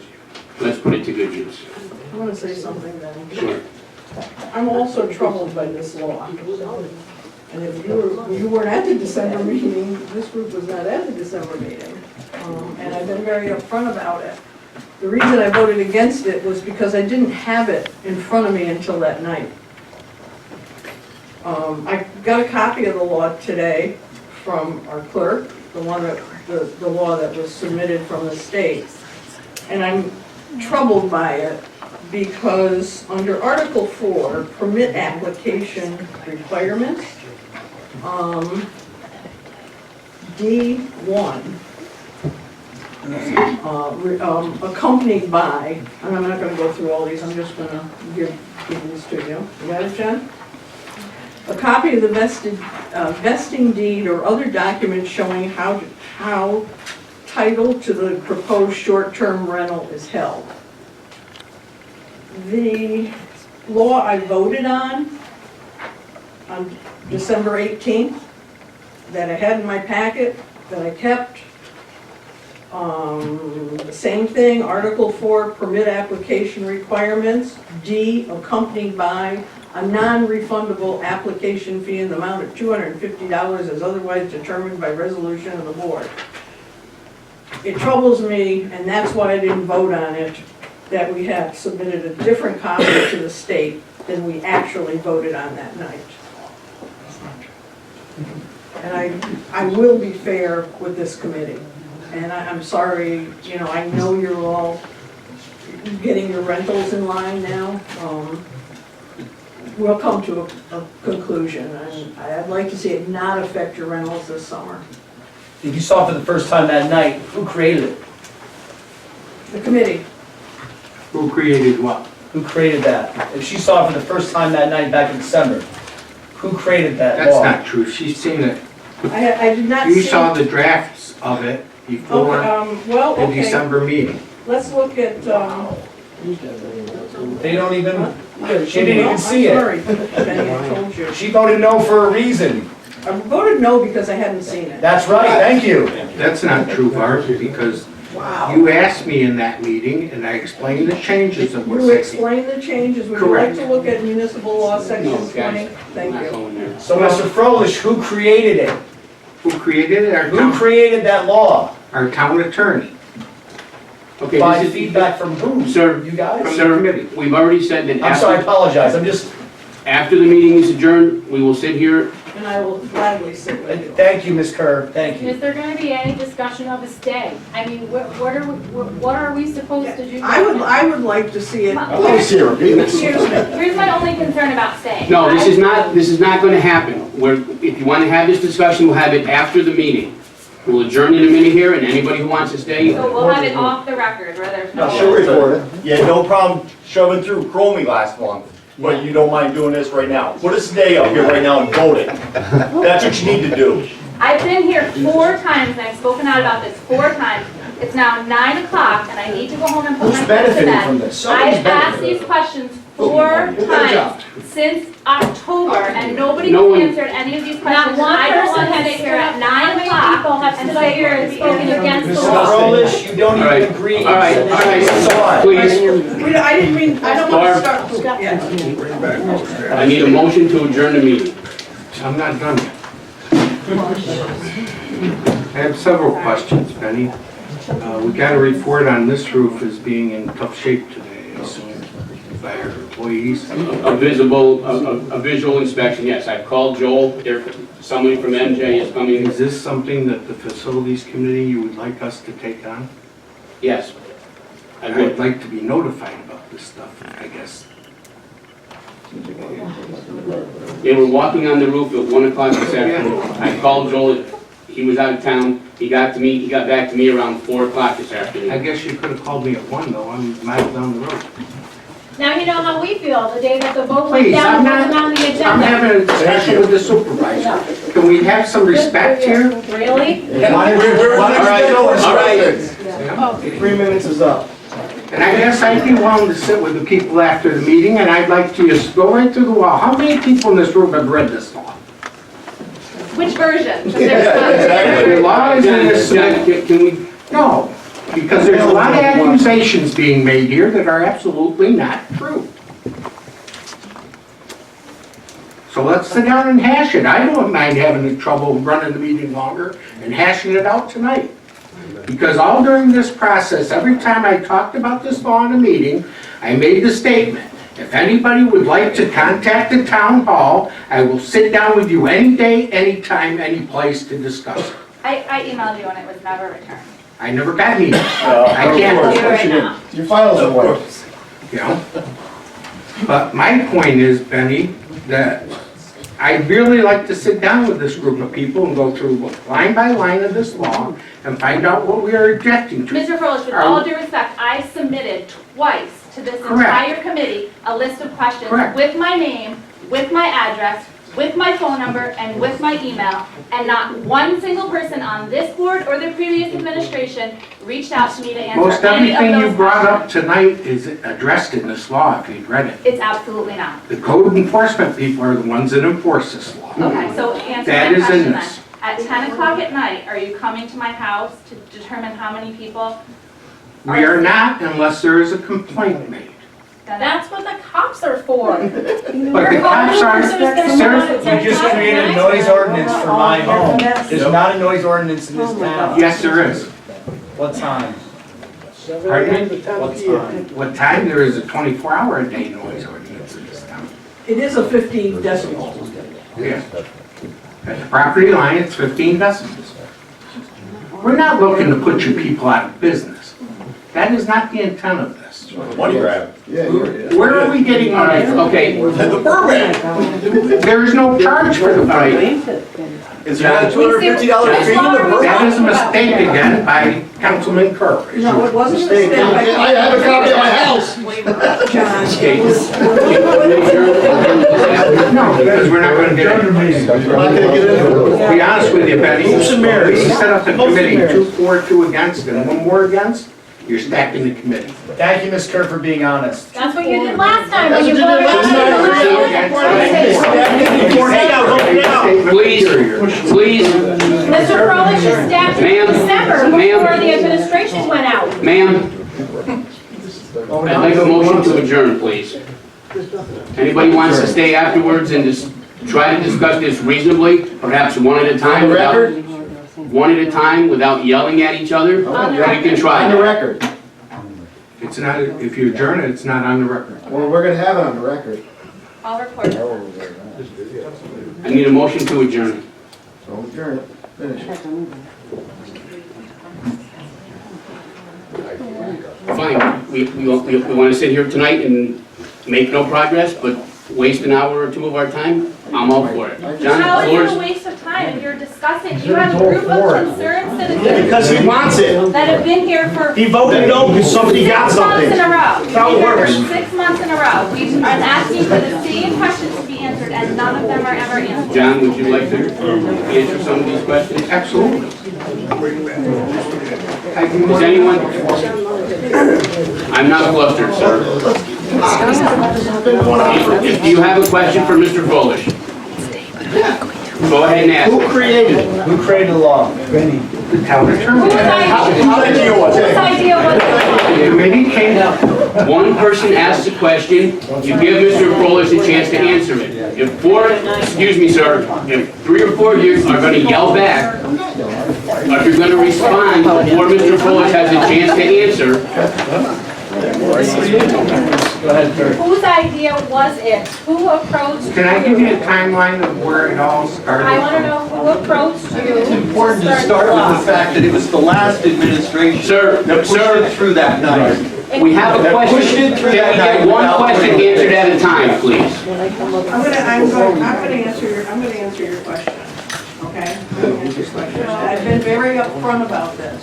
I received the complaints, okay? I can't, I'm sorry, you received a complaint? I received the complaints back. In 2018. I have the, pardon me? 2018. Thank you. I received the complaints, okay? I had no idea who was renting and who wasn't renting. I went to the supervisor at that time, and I handed him the complaints. I said, this is what's happening. He took them, he appointed Mr. Froelich as chair of that committee. I was totally out of it, I handed all my information over to him. I thought I followed the proper procedure. So I guess I can say I initiated it. Can I ask how many complaints you had in 2018? You know, at that time, I only had 3 or 4, but like Supervisor Zlotnick I don't know has why been you're saying. videotaping, you put that down, thank you. Sir, you said you wanted this on the record. Public meeting, so Oh, I... yeah, but she's videotaping? So wait a minute, sir. She's allowed to, but she's not? No, I just didn't know, I didn't know what she was doing. Let me just finish my sentence, Go ahead. okay? Since then, since this law has passed, we have received letters and he's received comments from people who are in favor of it. So I think that's why, I think if we form a committee, I want to hear both sides. I want to come to some conclusion with this. I probably shouldn't say this, but personally, I'd like to see neighbors work it out. If you have to register, register with your phone number so someone can call you if there's a problem. But Barb, to that point, their neighbor, we've literally been in their pool at 7:30 at night. They're friends. And the neighbor has called the And I know. police. And the then- sheriff's deputy that showed up, the sheriff's deputy that showed up at the time said, this is absolutely ridiculous. I'm embarrassed that this gentleman called and said that there were kids cannonballing too loudly in the pool. So he obviously has, you know, some I won't- issue with any kind of noise. I don't know where they live, No but matter what they do. I had 3 complaints against my own house. Those 3 complaints, we were in the backyard. 2018, and yes, that came right Sir, to can we have the your sheriff's name? right out front. Can we have your name for the record, sir? Scott Singer, 585 Ackland. Here's And another, Bruce around the corner is one who called the police. Sheriff's out front. I had kids playing in my backyard. here's There's nothing, and you know what time that was? That was a weekend when people rent. And because it's because of one person. And you said 3, 4 complaints? That was 3 complaints against my own home. No, 3 or 4 different people. But here's another issue with the sheriff. Yes, it's the sheriff's job and the sheriff will come, but they don't know our zoning. They don't know what the decibels are. They don't know our zoning on the fire pits or, you know, burning. So They don't enforce those Huh? laws. They do not enforce They those. can't enforce them, right. It would have to be our enforcement, our code enforcement officer.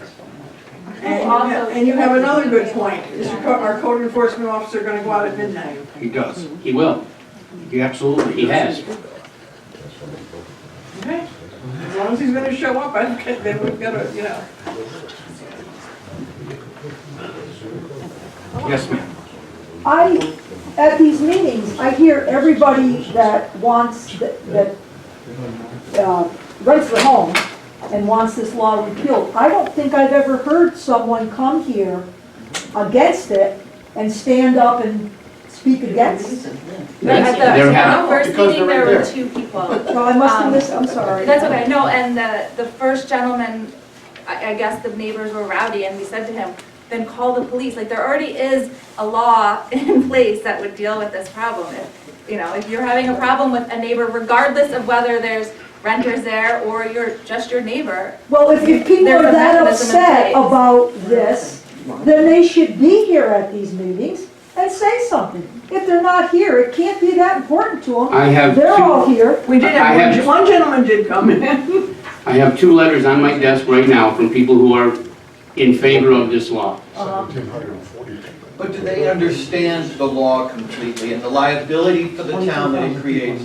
Do we even have any kind of understanding of how many people really rent?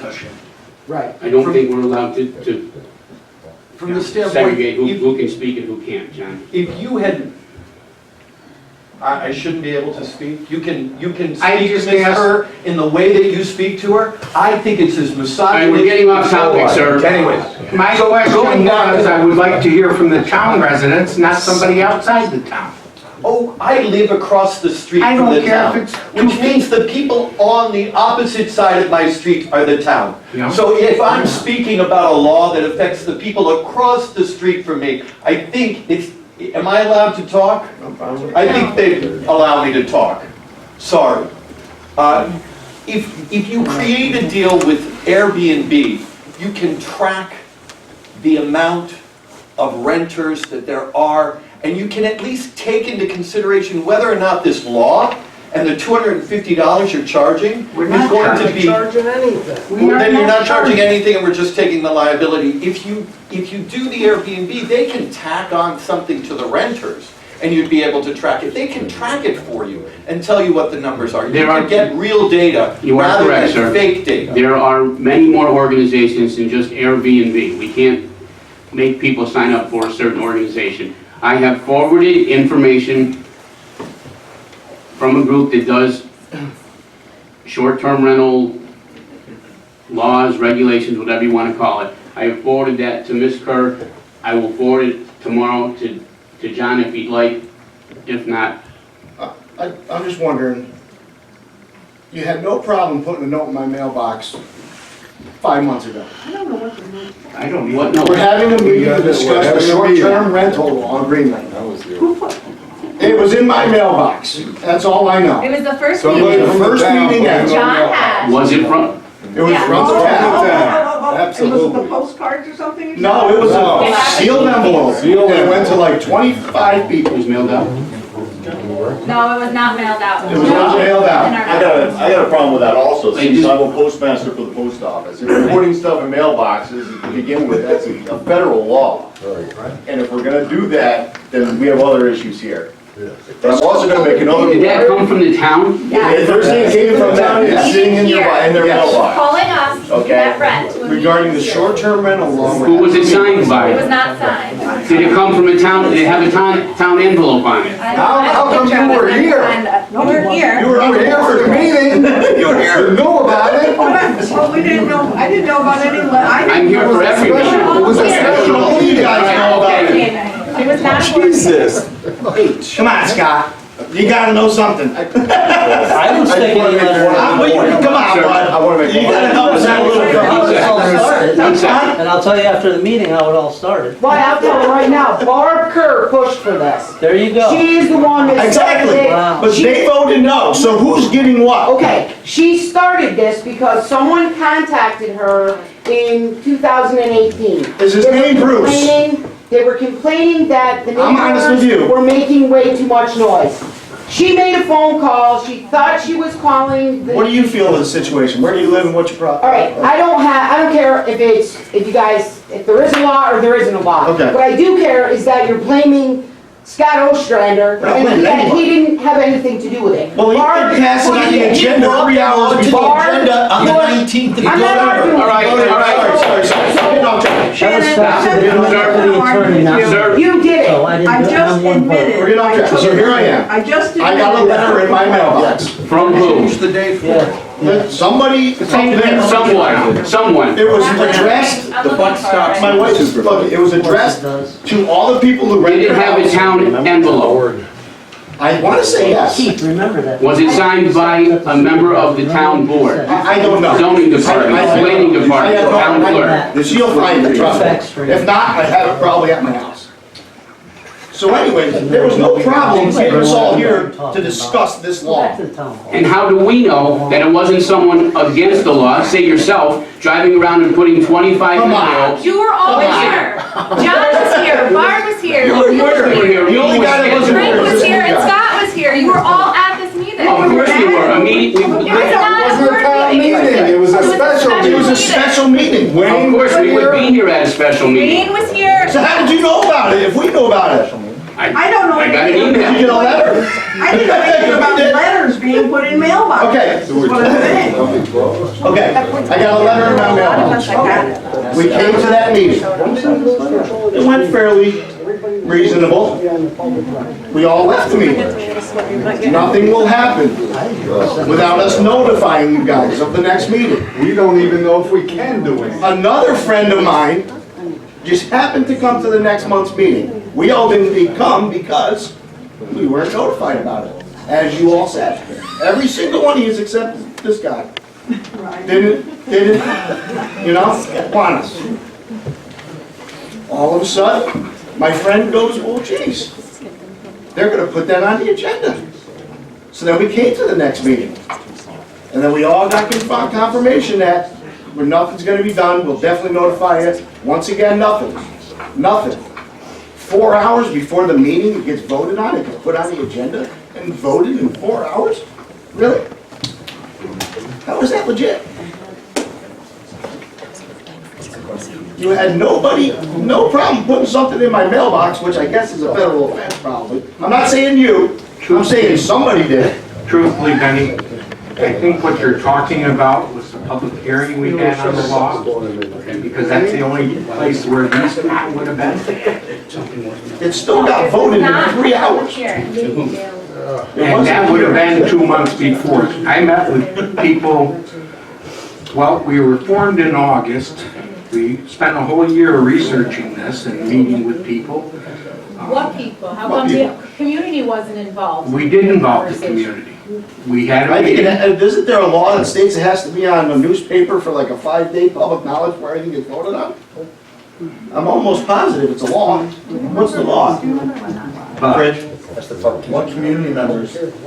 So you got 2 letters on your desk saying, oh God, don't rent. Big deal. can I finish my statement? Yeah, go ahead, Because sir. if we're not gonna do this civilly, No, it's done for me. I was still talking. I'm trying to be, as I was respectful to you people, I would expect that you would be respectful to me.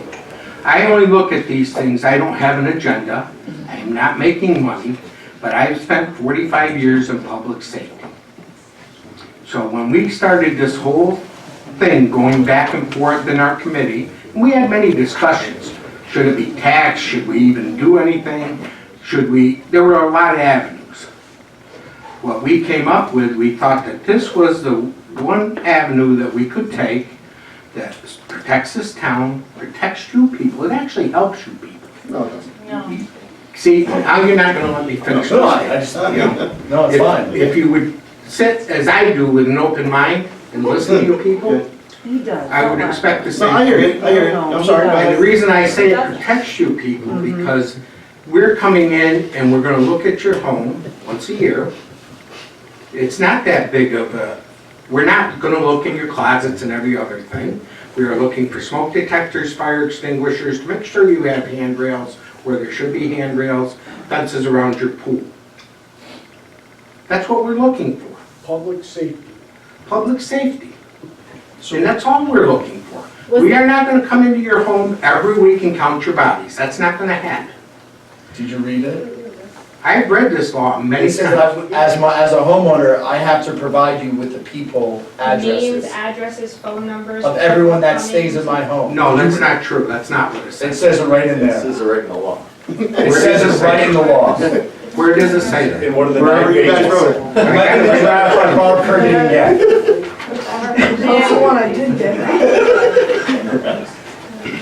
I have the law in front of me. I don't see any place in here where it says I have to have all your names, addresses. May I also point out that when we had our houses inspected, We have another election. when we purchased our houses, all of that had already We do this again. Correct, but can I finish my Yeah, please, statement? yes. And I thank you for extending the. Can we hold it on back there, boys? When I looked at things like public safety and I look at all these things, what I'm actually we're looking for and why I say it helps you people, because then if you come in, and it may not be, I'm not saying that you're doing anything wrong. I take a lot of time to read all of it. I'm not saying I'm doing anything Average. wrong either. I'm No, just saying no, I I'm don't not need to get saying involved that. in this process. But what I am saying is that we've never had a way in this town that we could protect you. Because when a person comes in and complains about you, yeah, we can go out and we can take the noise ordinance and we can do everything else, but they could complain about a lot of things that we can say now they're in compliance with. You know, we are looking for basic information. Can I finish? We're looking for some basic information. And why is that important? So if we do have a complaint at one of your houses, we do know who to contact. If we have a fire alarm, which many people do today, and the fire alarm goes off, we know who to contact to reset it. The fire department cannot come to your house with a fire alarm going off and leave. It has to be reset or disabled by the person that owns the property. So can I ask a question, sorry, Barb, the Yes, ma'am. complaints that you got, they were about smoke alarms? No. Oh, I see the connection. Go ahead. and can I point out, please, were the complaints coming from the renters? So you're saying you're worried that a renter is gonna call and complain I'm that not they worried don't have a about- handrail? So what you're saying is What that I'm my worried neighbor is about- going to call and complain that I don't have a handrail? Why are you so worried about not having a handrail? That was your example, that was your Wouldn't example. you- Wouldn't you rather have somebody come and I say? know how to put a handrail in my house. I don't need the town to come in and look for my handrails, my fire extinguishers, or anything else. I'm a Why? responsible homeowner. This is America. I This is a understand that. capitalistic society. Can I This say is supply and something? demand, and this is by the people, for the people. The reason I say It's what, so about what a lot of people, basic. why is it invasive? Do you realize, I just told you Mr. Froelich, I don't need you to come into my home and push the button on my okay, fire extinguisher. can we take it one step farther? Sure, Let's say you had a little home business, you did hairdressing. sure. Would you want an inspection? For your sign shop. Why do I? Because under our town code, you have to be inspected. That's a state law. That's a She was business. hairdresser. She This has is to not have a license. Why you are taking money, renting your house, why is that not a Which you business? want a piece of that pie. That's really what Where this is did about. where do you see them getting a piece of this pie? There is absolutely no charge to you. Just throw it out. Just throw it out. And that's why I think that's the only thing you people will be happy with if we tell the law. I'll go back to one of my points in my statement, if I may, please. Yes. Even if this was about lemonade stands or hairdressers or whatever the case may be, the way that it was passed that day was wrong. It was unethical. It was not. It was wrong. Because you voted for it, that's why you're saying it wasn't done. No? Yeah. Jim, could you address the timeline on this whole law? It Jim, I would love to hear from Jim. It wasn't on the Please. agenda. Well, the timeline was, we had I think, the committee put together what I would call draft of something they wanted me to put into legal format. I put it in legal format. They gave it to, I think, the committee probably in July. In August, beginning of August, it was actually put on everyone's desk. Barb, you did get it in August. Yeah, that's fine. And you had the exact version that you're talking about now. In September, we had a public hearing. It was advertised. Public hearing was held, and it was closed. And then between the end of September and, I want to say sometime in November, John's committee was looking at changes, considering the public comment. They submitted two, maybe three minor changes. Correct. And that was sometime beginning of December where that version was circulated. And then it was on the agenda in December. No, this is my point. That day, when you looked at the agenda online, that vote was not on the agenda. I believe it was December 18th. I'm pretty sure It you was get the not point now that we on all the would have agenda. been here had it been on the agenda. Because we were looking for it. You told us you were going to let us notify, but you never did. The meeting was online as being the 25th. I think it still lists as the 25th. It was changed on the signboard out front to the 18th. At the meeting in November, we had a motion to change the meeting to the 18th. So perhaps, yes, there was. All fine, but it was, the vote for this law was not put on that agenda in time for working families to plan and get here to voice our opinions that night of the vote. That is my major problem. It was unethical and it was wrong. Okay, It was wrong. Can I just point out that I absolutely understand what you're saying, but regardless, you wouldn't have had a chance to voice your opinion that night anyway. We The voiced public our hearing- opinion at the September Hold on. meeting and The public stopped hearing was your tabling it. chance to voice your opinion, and you did. You guys came to the public hearing.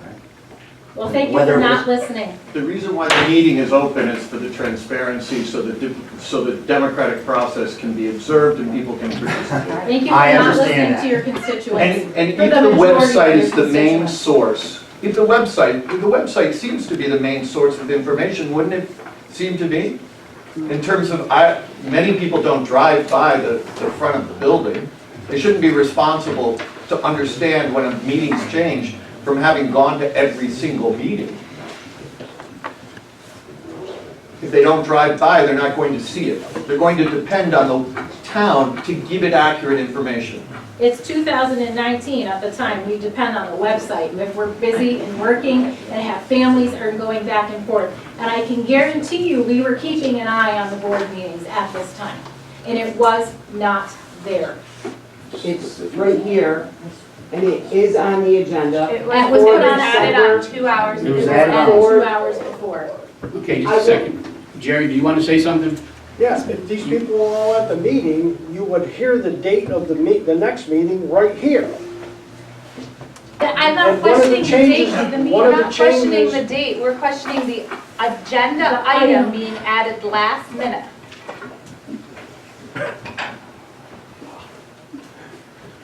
We had conversations that day as neighbors. You know, it's not on the agenda. Maybe they are gonna keep, they're gonna keep their word and they're going to revisit it in January. Which was what Scott told me when I talked to him on the phone. Scott, did you not tell me that? That's not correct. I spoke to you on the phone and I said the public hearing was held. I gave it back to the committee and I did table it that night so they could make changes. Right, and then And when that we we would spoke on be the- voting on it because you have new people coming in and this needed to be done prior to me leaving because the board that worked on it, everybody was involved in it. And John took it back to the committee, made changes, sent it back to Jim. Jim printed a new one, which every board member had, which I don't believe that everybody's saying I didn't have a copy of it because Jim circulated it and everybody had it, so they knew it was going to be on December's meeting. That's absolutely not what That is correct. Our conversation, Those are the you facts. told me that nothing would be done with it in 2019. Why would I tell you that? I don't know. When Why this- would you tell me When I was that? part of the board and we worked on it for how long, why would I hand it off to a new supervisor? This was A prior new to the councilman, election. why would I put it on them? I started it, so I wanted to. Okay, folks, Excuse me, since this is open, please don't gavel. no, I'm just trying to calm things down a little, Bruce. I understand. I'm not gaveling you not to speak. Thank you very believe me. much. Folks, I used to live in your neighborhood, however, I don't have a vested interest in this law.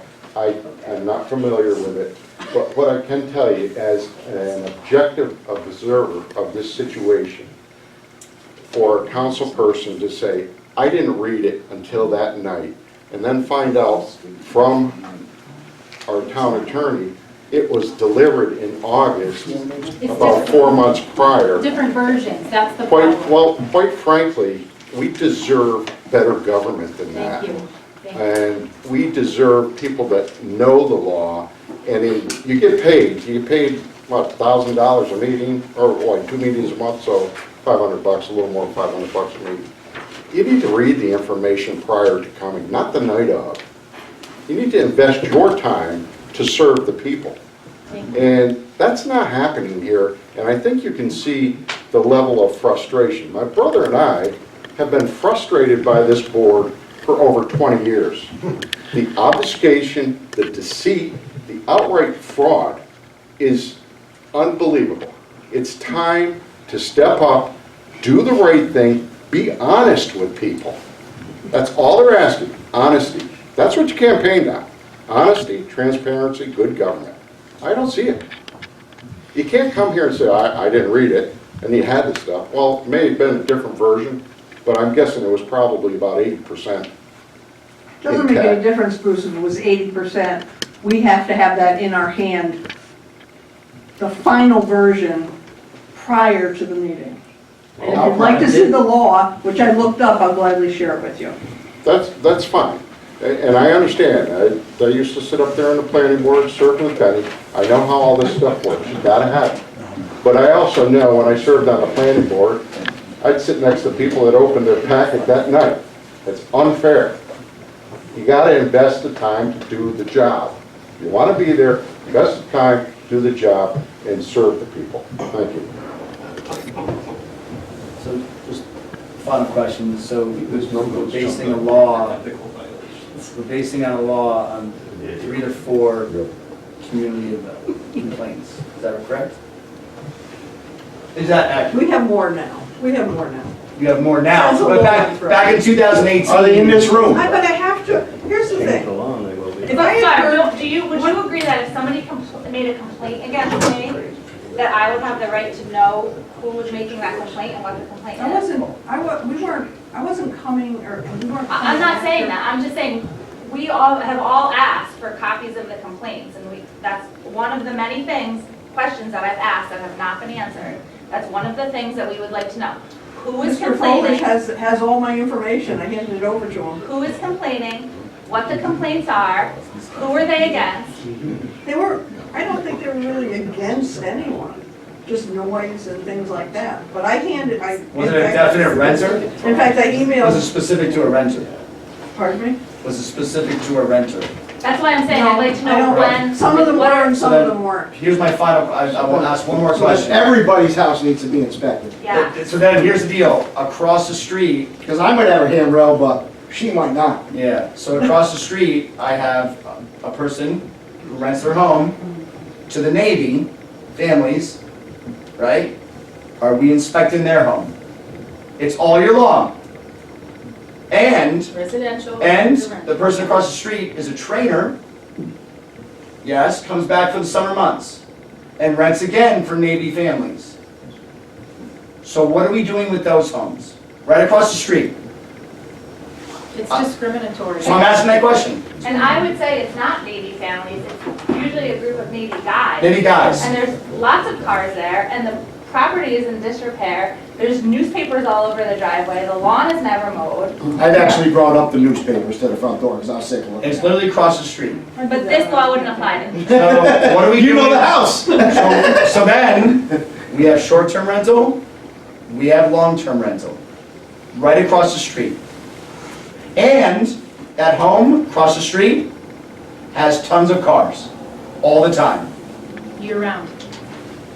So, that's a question. I want to get, what are we doing about that? It's discriminatory. You're discriminating. I'm just asking a simple question.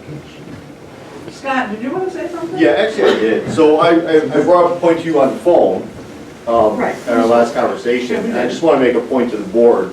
There's a gentleman in Schenectady that checked the box at an apartment building there that rented, and he's now sitting in jail because he said the apartment was okay. Multiple people died in that apartment. He was a town inspector, I believe. So he is now sitting in jail because he said, oh, everything's good here. But it wasn't. For a very good reason. So let's Because he send a never loan. inspected the property, he But- signed off on it. But it doesn't matter. But what's to Yes, it say, does. what's to say our Absolutely own does. people they don't do it too? Maybe he doesn't go out at midnight, or maybe he said he went to one of the houses, yep, everything looked great. But then something happens. Then it comes onto our town. And now it's not just here, it's in the paper. This is a small town. This is not what we want. This is not what we believe in. This is not what we lived here for. I grew up in Schenectady. I was born in Schenectady, grew up there. I moved here 13 years ago because I didn't want to live there anymore because I didn't want to deal with what I had to deal with down there. We're not Schenectady here. We're not Troy. We're not Albany. Okay? If people want a law like this, they can move there. These laws don't belong in towns like this. They don't. And it's wrong to have it. And the law hasn't changed from the no votes. So there should be no problem putting it before the board again. And the two people that spoke to the Times Union, they're against that law. And the other one that said no, doesn't seem like he wants to vote no anymore against it. So I have a problem with it, but the law has not changed. Vote no, put it before the board and vote no. All you're doing is kicking the can down the road with another committee, and we go a couple more months, and then we go a couple more, and then what? What you're gonna get is lawsuits and everything else. Number 826. Because they're coming. And I would also like to point out that years, it'd be just like us. it is on record, Kim Amodio did come and speak a couple of times ago and said that when her house that she built on MacArthur Drive was inspected by the town, the sump pump wasn't put in, and it wasn't caught by the inspector, and then she had to pay $15,000 to have the sump pump put in. So if you want to know whether or not we are going to trust the inspectors, or whether or not you should trust the inspectors or the code enforcers, there you go.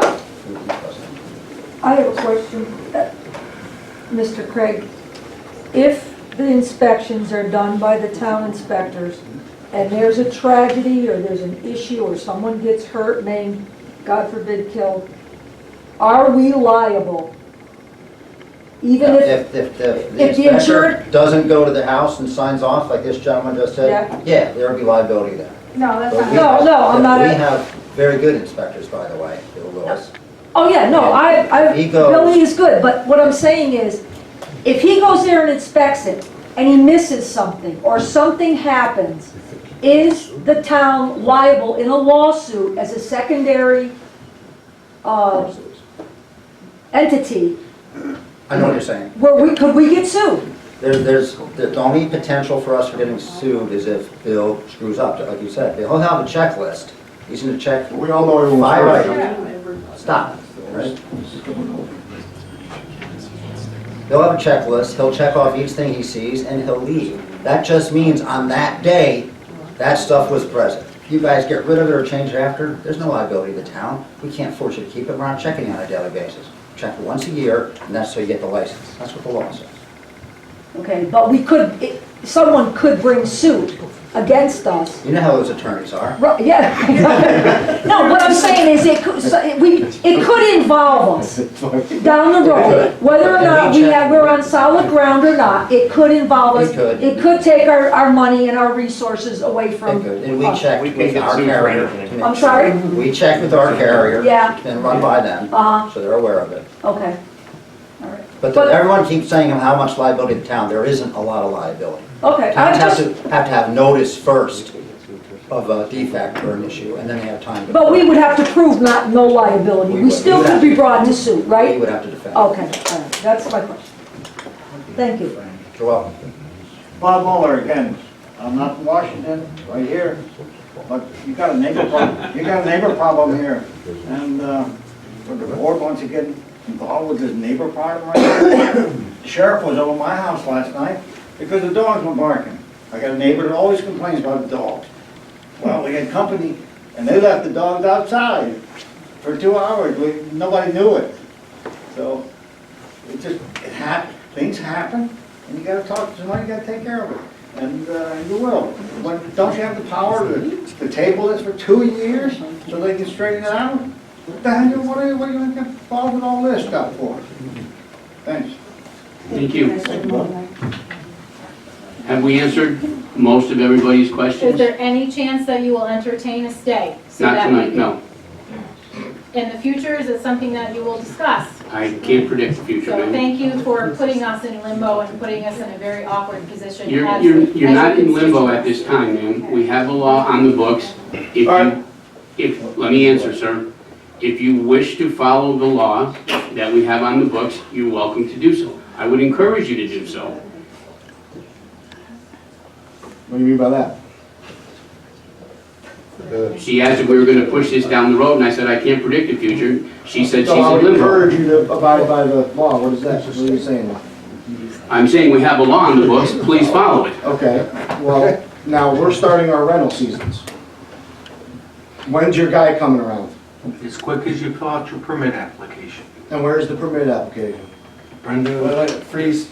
I thought we were forming a committee Yeah. to first email Mr. Zlotnick to form a committee to maybe revise the law, correct? That's why I. We are, but right now, Once the we law is have a put law on on the the books. record, we have to move forward with making the forms and getting it ready to go so we can have that.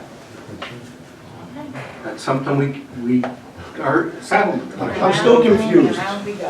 You voted no. Yes, I did. Why are you, seem like you're for it? I'm not for it. What I have is a responsibility that I took on January 1st to uphold the laws of this town. And right now, that law is on the books. So my duty as a board member is to uphold the laws that we have passed. Against the will of the majority of the constituents that came to speak to you multiple times. Against the will of the majority of the people that came to speak. How about that one? Jesus, are you kidding me? I can't believe what you people say. That was my whole presentation. I can't believe what you're talking about. Upholding the law. New York state law says at least one every 5 years. That's New York state law, that's above you. And you're lecturing these people about upholding the law. That's what I asked you to do, was uphold the law. And I'm telling you we're going to, Tom. Good, I'm looking forward to it. You guys might not be, but I am. Anyone else? So the application is free, the permit's free? Correct. Totally free? Totally free. We gotta pay somebody to come in and tell us if. So somebody has to, we have to pay somebody to come? No, there's no inspection fee, no application Not fee. $1 amount in that? Not in nickel. Well, incorrect, so there's tax dollars being spent on the inspector coming to Right. Right, Yeah, he's gotta take time out of his busy day to make sure I got a handrail. So the whole town has to pay for gas. Which I have handrails, smoke Entire detectors, town is everything now else. Oh, my neighbor can have it, don't have to have anything. Not if he's not renting, sir, no. It's He is ridiculous. renting. He He's is renting renting. 7 months out of the year. 7 months out of the year. Anyone else? Motion to adjourn? So moved. Second? Second. John made the motion, Frank seconded. Call the roll, please. Councilman Blaisdell. Yes. Councilwoman Kerr. Yes. Councilman Froelich. Yes. Councilman Isakson. Yes. Supervisor Zlatnik. Yes, we will see everyone on March 11th at 7:30 PM.